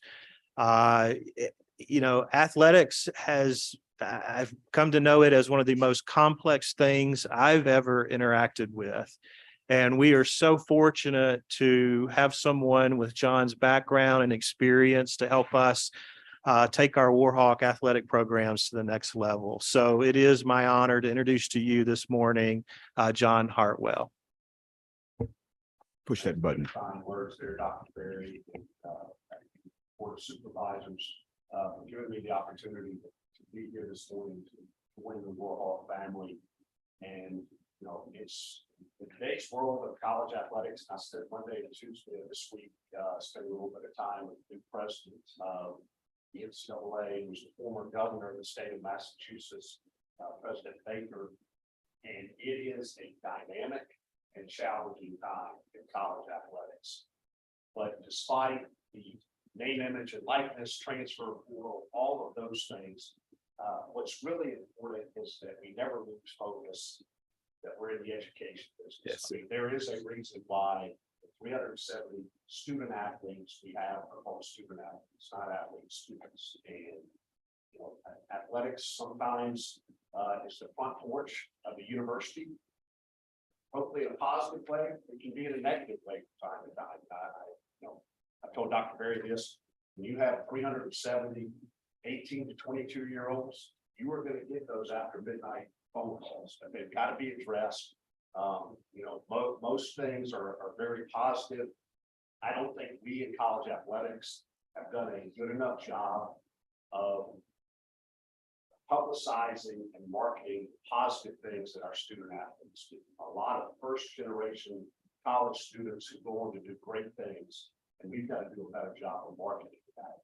But the two most important things, yes, we want to win. Winning is very, very important, but we're going to win the right way.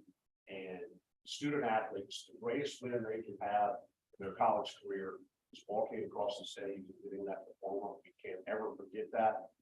And number two, in terms of fiscal responsibility, athletics is but one of many silos under the umbrella of our campus, and we've got to make sure that we are fiscally responsible. And even though it's a quote not-for-profit business, we've got to operate athletics like this. So, you know, there is a bottom line. We can't spend more, have more expenditures than we have revenues generated. That's really important as well. Very good. Thank you very much.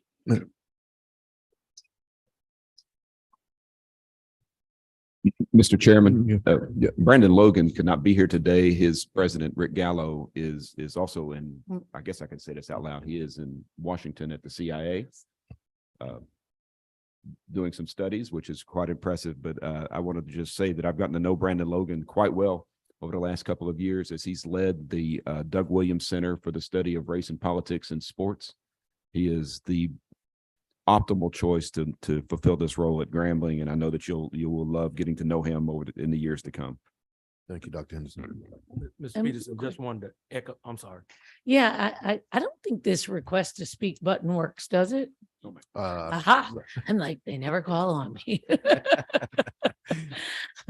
I thought, what the heck, this conspiracy put me at the end, and just kidding. But I just wanted to welcome Mr. Hartwell. Excited to see that there's going to be a CPA running an athletic department and a former Ernst & Young alum, just like myself. And I can't say enough, just as CPAs, solid group of human beings. And I think it really is, though, the work ethic. And I mean, I'm excited that somebody with that mix is in that position. So great. And there you go, right back there, President Burko. Mr. Peters, I just wanted to just echo Dr. Henderson as far as Brandon Logan. I've had a chance to work with him on a number of endowment initiatives with Grambling. He is going to do excellent, has been doing excellent in that position, and definitely someone to trust in that position. So just wanted to echo that, and congratulations, even though he's not here. Mr. Peterson? Yes, ma'am. At some opportunity in the future, maybe we could ask if Mr. Logan and Dr. Gallo might come, and so we could have the advantage of knowing this gentleman as well. Yes. Thank you. Any other comments of the appointees? Hearing none, may I have a motion to approve? Moved by Ms. Donahoe and seconded by Ms. Stokes. All in favor, say aye. The motion, anybody opposed? The motion passes. Congratulations to all the appointees and thank you for your service to the UL system. Mr. Chairman. All right, now we're going to move on to the legislation committee. Regular session of the legislature is currently underway, as we've recognized. Cam Geisman is here to provide an overview of the session for us. This is only a report and no action is going to be required by the board. Thank you. Thank you, Dr. Clark, Dr. Henderson, and members. I'd like to start with UL System Day at the Capitol. We had a successful day yesterday. Driving in this morning, I was so thankful as the rain hit my windshield that it was yesterday and not today, because we experienced rain last year. We had many engaging and strategic academic displays, some delicious food, and great attendance from our legislators. We ended the day with commendations in both chambers of the House and the Senate. This day is not simple to pull off logistically. I want to thank all of our member institutions for their thoughtful planning and execution. I thought this year they definitely leaned in on strategy and had displays that were relevant to what our legislators care about. Some were like the logging you see in that picture, that they have a capital outlay project that they're trying to get funded. So having that out there, and a lot of nursing and education and things that we know we're lacking in our state. So thank you to our institutions, but also the UL system staff who all stepped up, even Mr. Janet, the trash man who took all the trash out for us. Thank you, Bruce. And of course, this day would not be possible without Colby Aber, our policy intern, Alyssa Coates, Caitlin, and Ann McKisson, who does such a fantastic job with all of our events. So thank you. And thank you to all of you who came out and participated and engaged with our faculty and staff and students who are out there. I really enjoyed the day. I hope y'all did too. So week 3 of the legislative session is almost over. The budget is, of course, top of mind. There are rumors that it's going to start moving next week. There's a lot of talk about the legislature raising the expenditure cap in order to spend the $726 million surplus. There are several different philosophies on the appropriate methods to access and spend those dollars, and the legislators are working that out among themselves. As they work that out, we have been reassured that we have a lot of support to receive increased funding, especially for some of our capital projects, as well as our one-time expenditure requests. And here's a list of some of those priorities. Our one-time ask for just our system is $77 million and include hurricane recovery and student displacement dollars, as well as a significant investment in IT and cybersecurity infrastructure. We've shared these priorities with the legislature leading up to yesterday as well as yesterday, and they've been very responsive. But as the process moves on, we'll keep reminding them and hopefully see some of these come to fruition. Aside from the budget, bill filing deadline was last Wednesday. We're watching about 50 bills. So now I'm going to read through each one of those and we'll talk about them. Is that what y'all want? And I have a question on each yeah. of them. Yeah. Okay, I figured. Yeah. Let's start. HB 47. No, those bills cover a lot. And so we see a lot dealing with TOPS, the teacher and nursing shortages, and some additional supports for our veterans. Campus safety today in Senate education, there's some adjustments to our current power-based violence statute. We're also looking at potential supplemental pay for our university police officers, which we've been trying to secure for several years now. Even if it's using one-time monies to get it done this year, we would welcome that. Of course, we'd rather it be recurring. To highlight just a couple of specific instruments instead of all 50, the Senate president has a bill to create the Louisiana Foundation for Integrated Research System for Transformation, because government loves an acronym, LA first. This would mandate data sharing agreements among several state departments and would be housed in the Blanco Policy Center at UL Lafayette. This would be a significant step in being able to fully understand some of Louisiana's deep-rooted challenges. So it takes a bunch of different agencies and Cole's data, and then we'd be able to match data and evaluate, where our college graduates end up. We hear a lot about how many of our college graduates leave. Is that true? Prison reform, things like that. So this, as I said, the Senate president is carrying the bill. I think it's had a positive response, and we're looking forward to that going through the process. We talked about Representative Fisher's bill for ULM. That one is already on the Senate side, so that's looking positive. Our only UL system sponsored bill is one by Representative Mark Wright, and it's to designate a state maritime academy in our system. This is just a first step in an effort to create a federally designated maritime academy. We've identified several programs that we already have that currently serve that industry, and our hope is to elevate awareness of those programs, of the opportunities in the industry, and then potentially expand offerings in the future. That bill will be in House Education next Wednesday. There's a lot of excitement around it.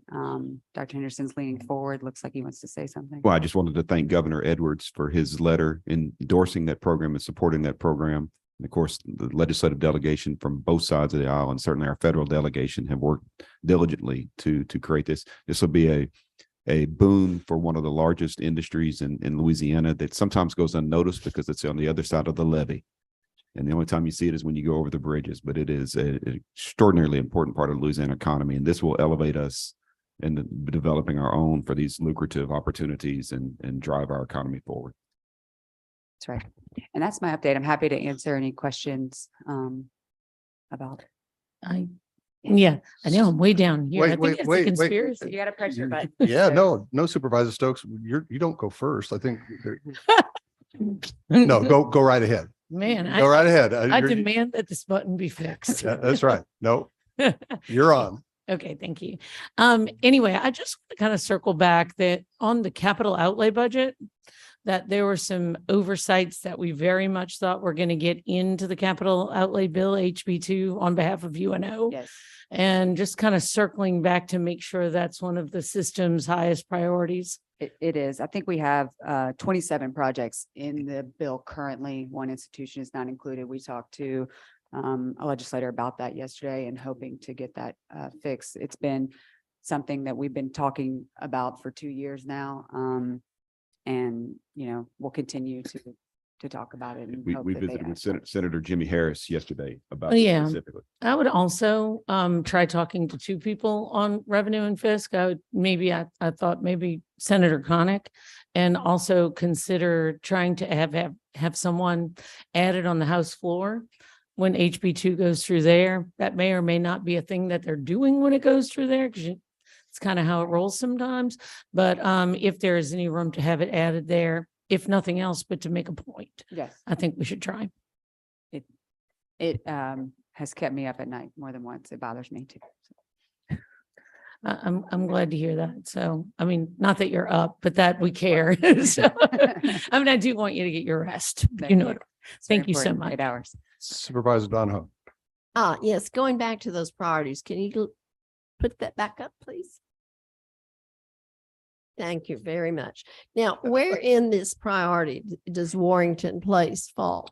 So these are separate from our capital outlay priorities. These are priorities that are system-wide. The Warrington project has been submitted to through facility planning and control. They know about that project. This there's room, just like we just talked with Ms. Stokes, to adjust HB2. So that is a project that we will also be pushing. Is that? So each institution has priorities on a list on the capital projects that is also there. This is the systemic initiatives. Yeah. Priorities list, but Warrington Place is certainly been prioritized by this board on the Yes. list that we submitted to the Board of Regents, and then now it will be prioritized in the legislative advocacy realm. Yes. Okay, great. Are there any areas that we can maybe further talk with legislators about this? Are they meeting? What committee is it in? What? I think we would welcome your advocacy with your friends in the legislature. Kimmy, one of the main things that can happen right now is the Senate President presented yesterday on a measure to lift the spending cap. The spending cap was put in place by a dear friend of ours, Randy Ewing, when he was in the legislature. And Mr. Speaker, you might remember how long ago that was. And that was at a time when the Louisiana revenue base, or I could get Jerry Luke LeBlanc to come up and probably explain this, but that was at a time when the revenue base in Louisiana was so cyclical. We had booms and bust. It was never anticipated to be an expenditure cap when we had more than $2 billion in surplus stored up. The effect of that expenditure cap is that it eliminates almost $450 to $500 million in the budget for expenditure this year. That's part of it. The second part, it prevents the state from stepping in if we have the need to get matching funds for a federal grant. It has so many implications throughout the budget that measure is probably the single most important thing that can happen for Warrington Place and every other project that we have, because most of those be pulled out of the budget if that is not lifted. We got a great education on that in the Senate President's office with the 9 presidents yesterday. He was explaining exactly the mechanism, explaining some of the misnomers around it. It's not the same as the debt ceiling increase argument that you see at the federal level. This is about allowing us to use one-time monies for one-time expenses. This is the last budget year was one of the first times we'd ever used recurring resources for one-time expenditures. That's how fiscally responsible the administration and the legislature has been, considering when they started with a $2 billion budget deficit. So our budget is in the right format. Our fiscal situation as a state is in an extraordinarily healthy place.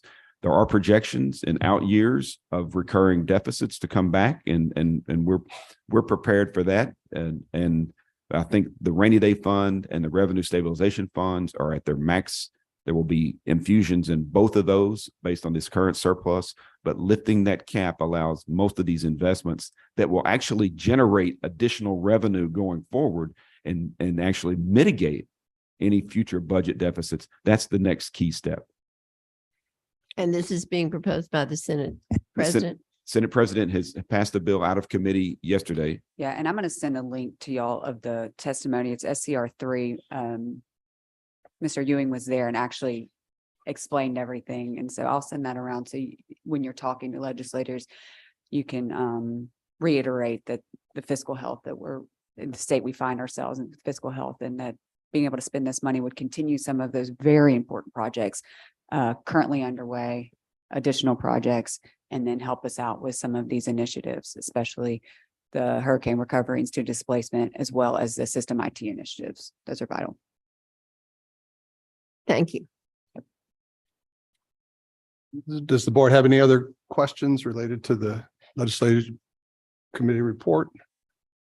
Any comments from the public? Former Commissioner of Administration LeBlanc, any corrections to be made to anything you've heard? All right.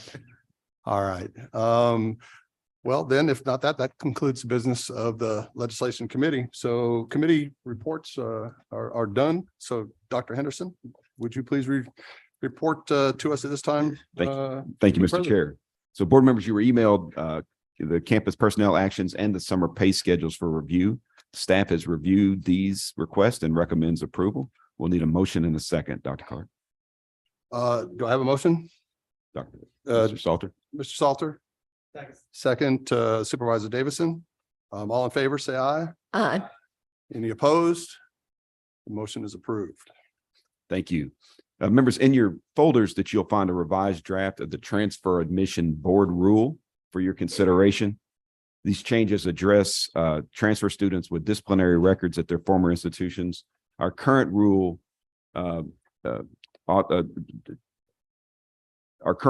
deals with transfer students with academic suspensions, but it does not have disciplinary suspensions in there, so that each school will honor those suspensions on transfer students. So that's in your folders and will be on the board agenda for approval at the June meeting, but that's for your review. And if there's any comments or questions on that before the June meeting, please don't hesitate to let me know.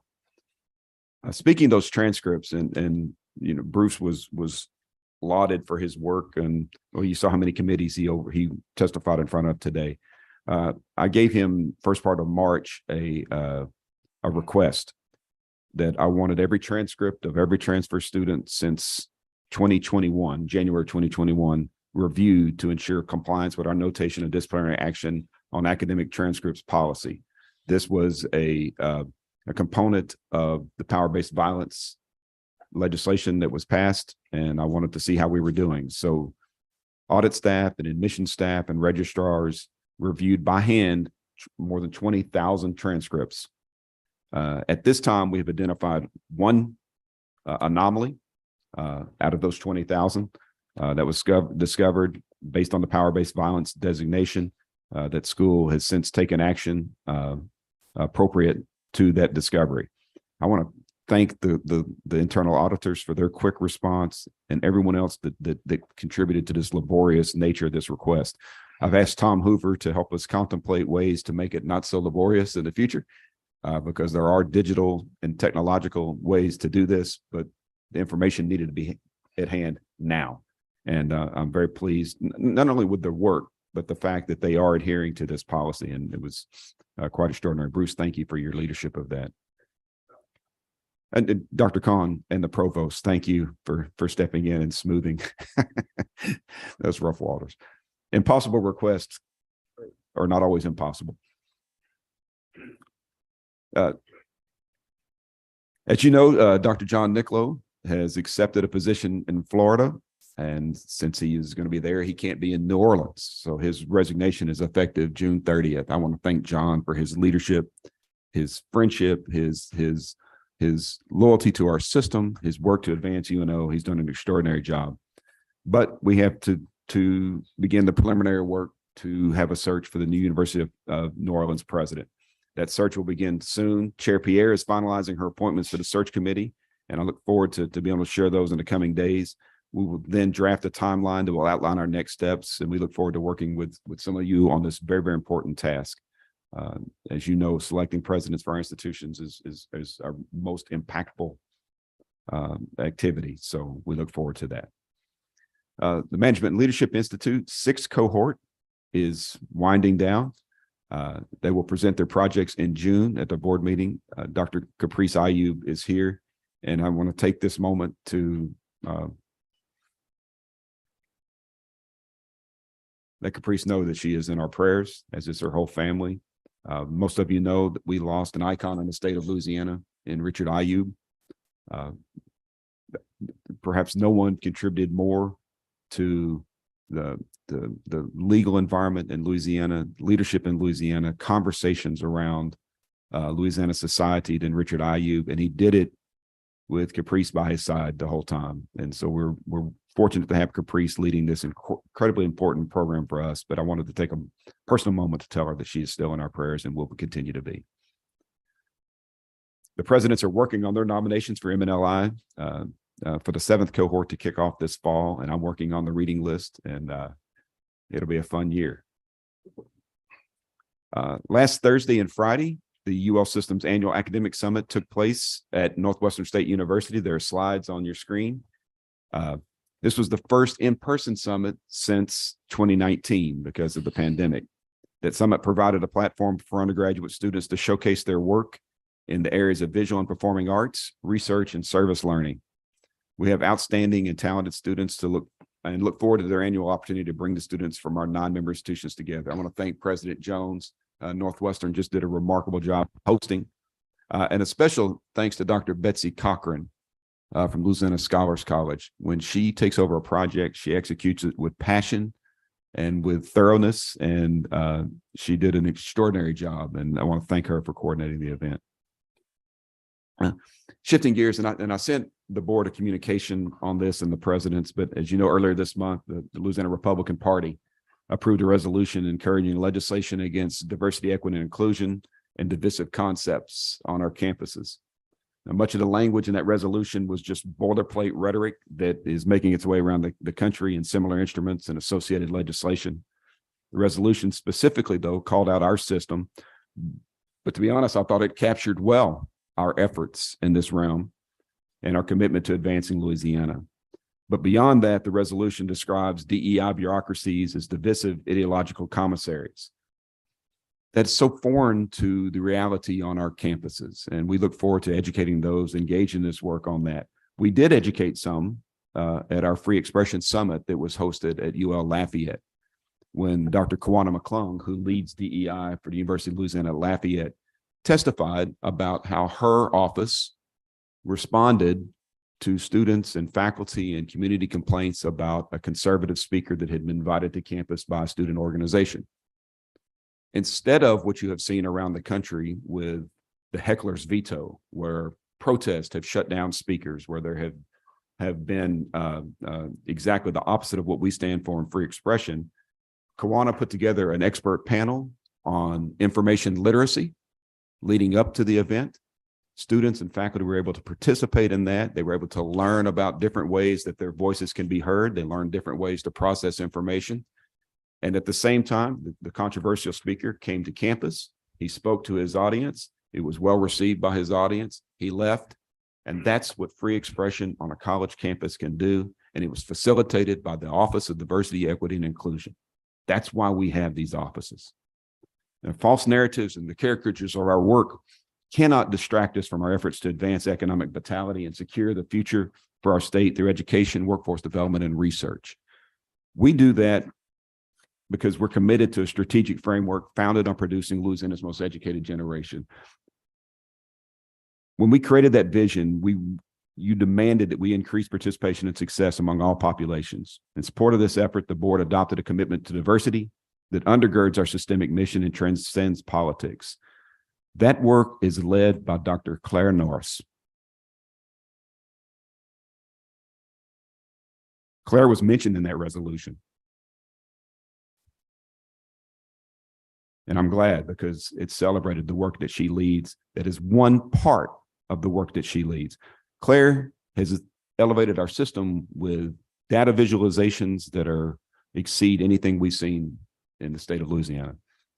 She has led our work in advancement, where she's brought in unprecedented resources to lead systemic initiatives. She has brought together populations across our system that are advancing our work, and she does so with grace, with humility, and impeccable character. Part of that work was showcased just a few weeks ago. The first cohort of the Reginald F. Lewis Scholars. By the way, our work in educational equity is named for an individual who made his mark by inventing the leveraged buyout, purchasing Beatrice Foods, a large European conglomerate, and becoming the first Black billionaire in American history. I know nothing that is more distant than neo-Marxism than having a program named after Reginald F. Lewis. But that aside, we took the scholars to Paris along with some supporters, and it was one of the most remarkable transformational experiences for me, let alone the scholars. To see these scholars immersed in classic French culture, to see them present world-class research at a world-class university, to see them sit through lectures on the evolution of democracy and freedom, comparing France, what had its French Revolution in 1789, and the United States that formed its Constitution in 1789, and understanding why, through populist movements, France is on its fifth republic, and we're still on our first republic, arguably. We had another presentation on the path to women's suffrage in these bastions of freedom and democracy. At the Sorbonne, an institution that has produced 33 Nobel Prize winners and 6 Fields Medal winners. Those experiences don't happen by chance. They happen because of purpose. They happen because of leadership. And that leadership personified by Claire Norris. We have a quick video recap that we want to show you that I think captures the spirit of that event.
Thank you very much for that. You saw in several of those pictures and you saw the list of sponsors, but I want to particularly call out Ron Guillory, who is a Northwestern State University grad. He is regional vice president for Sodexo.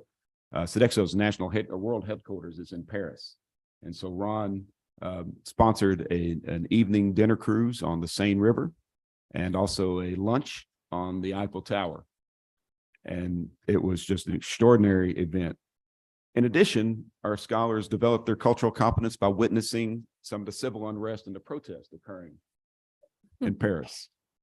And I remember someone sent me one of the videos of things going on in Paris. And you need to keep an eye on this before you go. And I said, are you kidding, man? I'm hoping this is continuing when we get there, because they need to see it firsthand, how people rally around movements. And it was such an extraordinary event. And I think they all were benefited from it. The third cohort of scholars will be introduced at the system's third annual Black Male Summit happening in New Orleans, June 21st and 22nd. The summit aims to unite researchers, educators, practitioners, and advocates to discuss and address issues affecting Black males in Louisiana. This week, we opened registration and our call for proposals. The June board meeting will be held in conjunction with the Black Male Summit, so we look forward to your attendance and participation. It will be an extraordinary event. Mr. Chair, that concludes my report. And could I have a Go ahead. second? Yes, you certainly may. I always have to yell from way down here. But that's Yeah, okay. Supervisor Perkins, I just want you to know we're going over here I first. want you to please go that. Okay, all right, good. Yes, Supervisor Stokes. I just really wanted to commend Dr. Richardson on his response to that resolution. I think it's very important that in this state, we lift up all of our people and bring people together. And I think that's what we're trying to do. And that is one of our highest objectives if we're ever going to move Louisiana forward. Because I think we're called to be empathetic leaders. And as an empathetic leader, you lift up all people. And I want to thank Claire Norris on her work and tell you that your work is fabulous and very, very much appreciated. And these kids, the chance to show them this culture and all the things that go on outside of the classroom, I can personally speak to how important that is.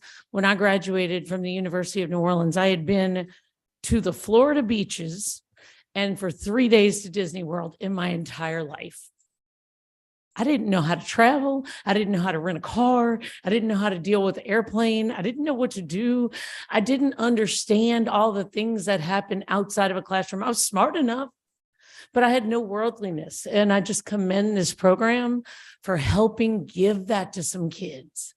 I think it's so important. And I wish we could do it for every kid we have in our midst, because there's just an endless slew of kids at these 9 universities that need that. And I'm proud to have donated to, and I would call everybody to donate to the Reginald F. Lewis program, because this is exactly where we need to be. So thank you. Supervisor. Yes, just wanted to also comment on Dr. Norris. First of all, thank you for the passion that you have approached this work. When I initially read that resolution and then saw your name, I kind of said, well, she's definitely in the game now, because your name is being called out. So part of that is you should pat yourself on the back. You should feel proud that you are a part of history. That means you're making an impact. And you know you're making an impact when people are starting to directly look at you as being that change agent. And we're happy to have you and battling in that front, serving as not just as a general, but serving in the infantry of it. And I'm very, very proud to see that the genuine passion that you have with that work. And I'm actually very proud of the fact that your name is being called out, to know that we have that caliber of impact and that caliber of person there who has made it, not just because of her passion, because she lives in data and information. The data is what it is. If people don't like it, help change the data. And that's what we're trying to do. So thank you, Dr. Norris. Yes. Saw another one of our members in some of that pictures. Mr. Estes? Did you go on that trip? Would you give us some of your views and how the students were, how some of the activities I saw that y'all were engaged in? It was a wonderful trip. I echo a lot of what Dr. Henderson said. It was a wonderful trip for our scholars and for our supporters, and then for myself. I had never been out of the country before, and I know many of these scholars have never been out of the country before, or let alone maybe Louisiana. And so for them to have such a cultivating and unique experience of seeing France and all of its history and going to the universities and such, that's going to be life changing. And, it certainly sets a standard, it sets a bar with them. And Dr. Norris, you and your team do a phenomenal job. And to see where this program has come from where it initially started, 2 years ago, right, to where it is now, I mean, that's just staggering. And so thank you and the whole leadership team at the system and Dr. Henderson for it. Changing lives is what it's all about. And these scholars' lives were certainly changed with this trip. One last point on that, I neglected to say this. A little over a year ago, maybe a year and a half ago, I mentioned at a board meeting that we were going to take the scholars to Sorbonne. And I saw Claire's head pop up and I saw Marcus Jones' head pop up. They said, I can't believe he said that in public, because we had absolutely no connection to Sorbonne whatsoever. But I'm a big believer in speaking things into existence. So it just so happens a student came to Marcus Jones's office, who was a French exchange student at Northwestern. They had a conversation and Marcus asked him what his dad did. And he says, well, he's a professor at Sorbonne. So Marcus took that nugget of information and it became reality. And Marcus was on the trip. And Marcus is the expert world traveler. You can go with him in the most hostile countries in the world to the most civilized countries in the world and feel perfectly fine because he's leading the way. And then he has a poker face that won't let you know when he's scared. But Marcus, thank you for your leadership. So Dr. Henderson, do we have some type of resolution coming from our board supporting the efforts that we're currently engaged in, or is that an appropriate thing to do at this time?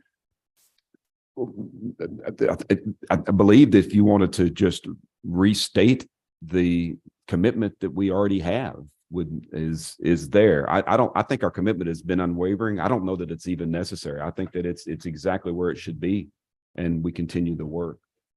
My opinion. Right. Any other comments, questions related to? I was going to ask, and this just could be the fact that maybe I missed it, but did we do any sort of, we probably did, press release about what we did with this program to get it into the newspapers?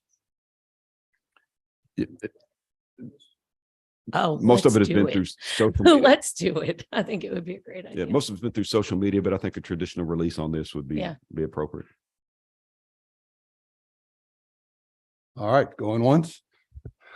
I'm sure you're going to conclude the meeting with your comments. So I'm going to ask for a minute of personal privilege to thank and congratulate Ethan Estes, this is his last board meeting today.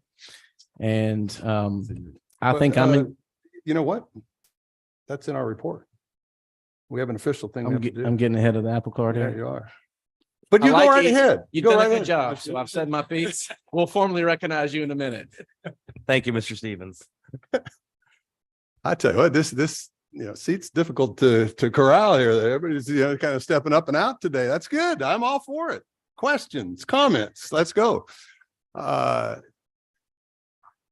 Is there anything else relative to Dr. Henderson's report? If not, then I am going to give a chair's report as the vice chair, substituting. I actually have a couple of comments before the official item on the report. Comments, first of all, I want to just simply, Claire, Dr. Norris,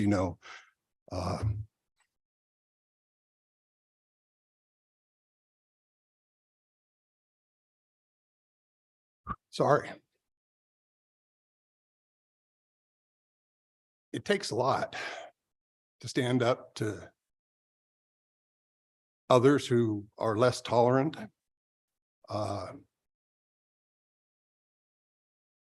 It takes intellect. It takes the capacity to communicate. It takes vision. I have been extraordinarily blessed and impressed by what you bring to our system. Mr. Perkins elevated and talked about the data. And, you know, that's what I'm about too. And no one does it better. Know that we're with you and will continue to be so. So thank you. Secondly, I want to recognize more officially Cammie and the work of the staff for the UL System Day. I didn't really express my sentiments, but I really have extraordinarily appreciated and enjoyed the opportunity to engage not only with legislators and other invitees, but probably more so with the students that y'all bring to the event. I spent a great deal of time talking one-on-one. Katie and Taylor from Northwestern were extraordinarily delightful and effective in their presentation. April from UL Lafayette, the outstanding graduate in the Department of Engineering or the College of Engineering. So many others were extremely helpful in terms of allowing me to appreciate what the discussions and decisions that we make at this board really do to impact their experience. So thank you to everybody who participated and look forward to having that continue as we have been able to do so. And now, Mr. Stevens, do you want to preempt the official documentation or? No, sir. Oh, okay. All right. Then I'm going to go ahead and acknowledge that we do have one very important award to give today. Supervisor Estes, Ethan, as our student board member this past year, you have been a wonderful advocate for students. Your willingness to participate in so many events across our campuses, including commencements, was superior, and you have served us well as a board and system. That's the written script that I was supposed to do.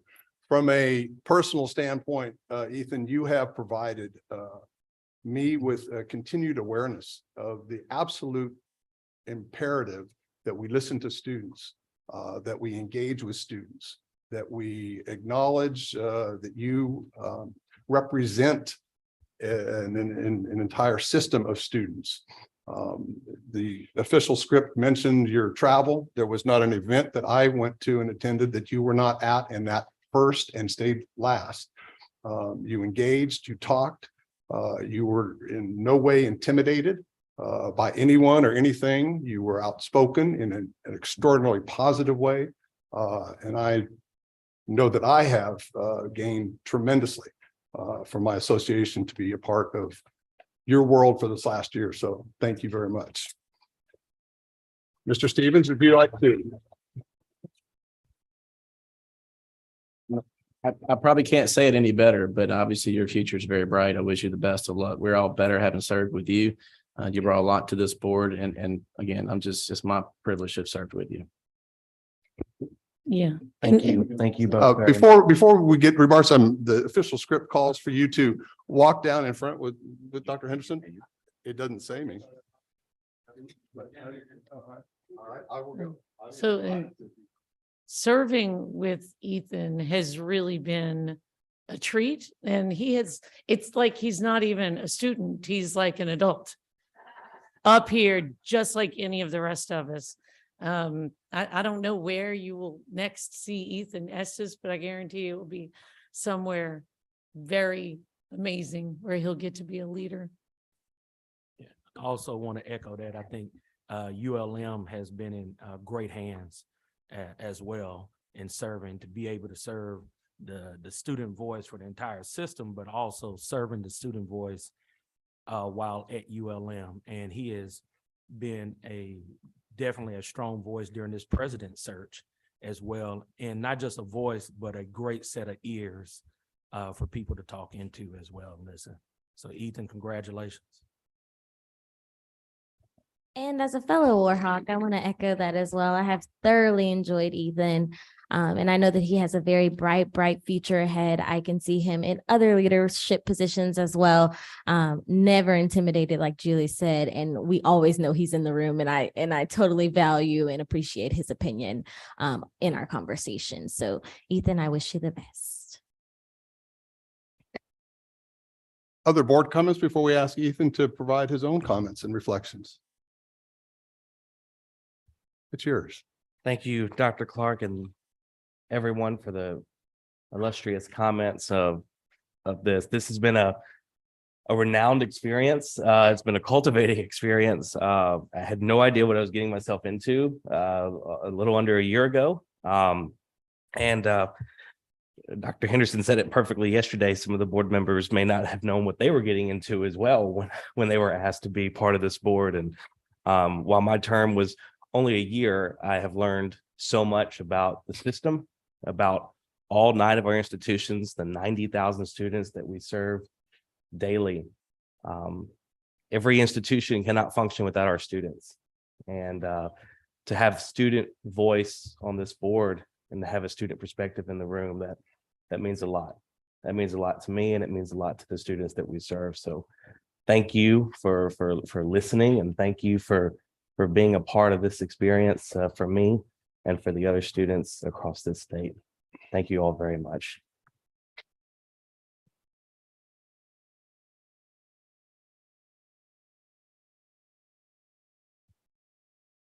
Again, Ethan, thank you so much for your service. And as Supervisor Stevens mentioned, we are going to be watching, you elevate yourself in leadership capacities, not only through, I'm sure, future student activities, but business, elected officials, and so on and so forth. I see it coming. Couple of brief announcements. Supervisors, if you have not already done so, please complete and finalize your individual personal financial disclosure statements. These are due to Board of Ethics by May 15th. If you have any questions, please contact Carol. And as you know, this is your annual requirement. So I take that as I need to do that too. Dr. Henderson mentioned that the next board meeting is June 22nd. And so that will be in New Orleans. Further details will be provided to you soon on that. And otherwise, first of all, is there any further business to come before the board today? Just one thing, and I think Dr. Henderson mentioned this. I think this is Dr. Nicola's last time with us, so I would like to commend him and thank him for his service. He's just been outstanding.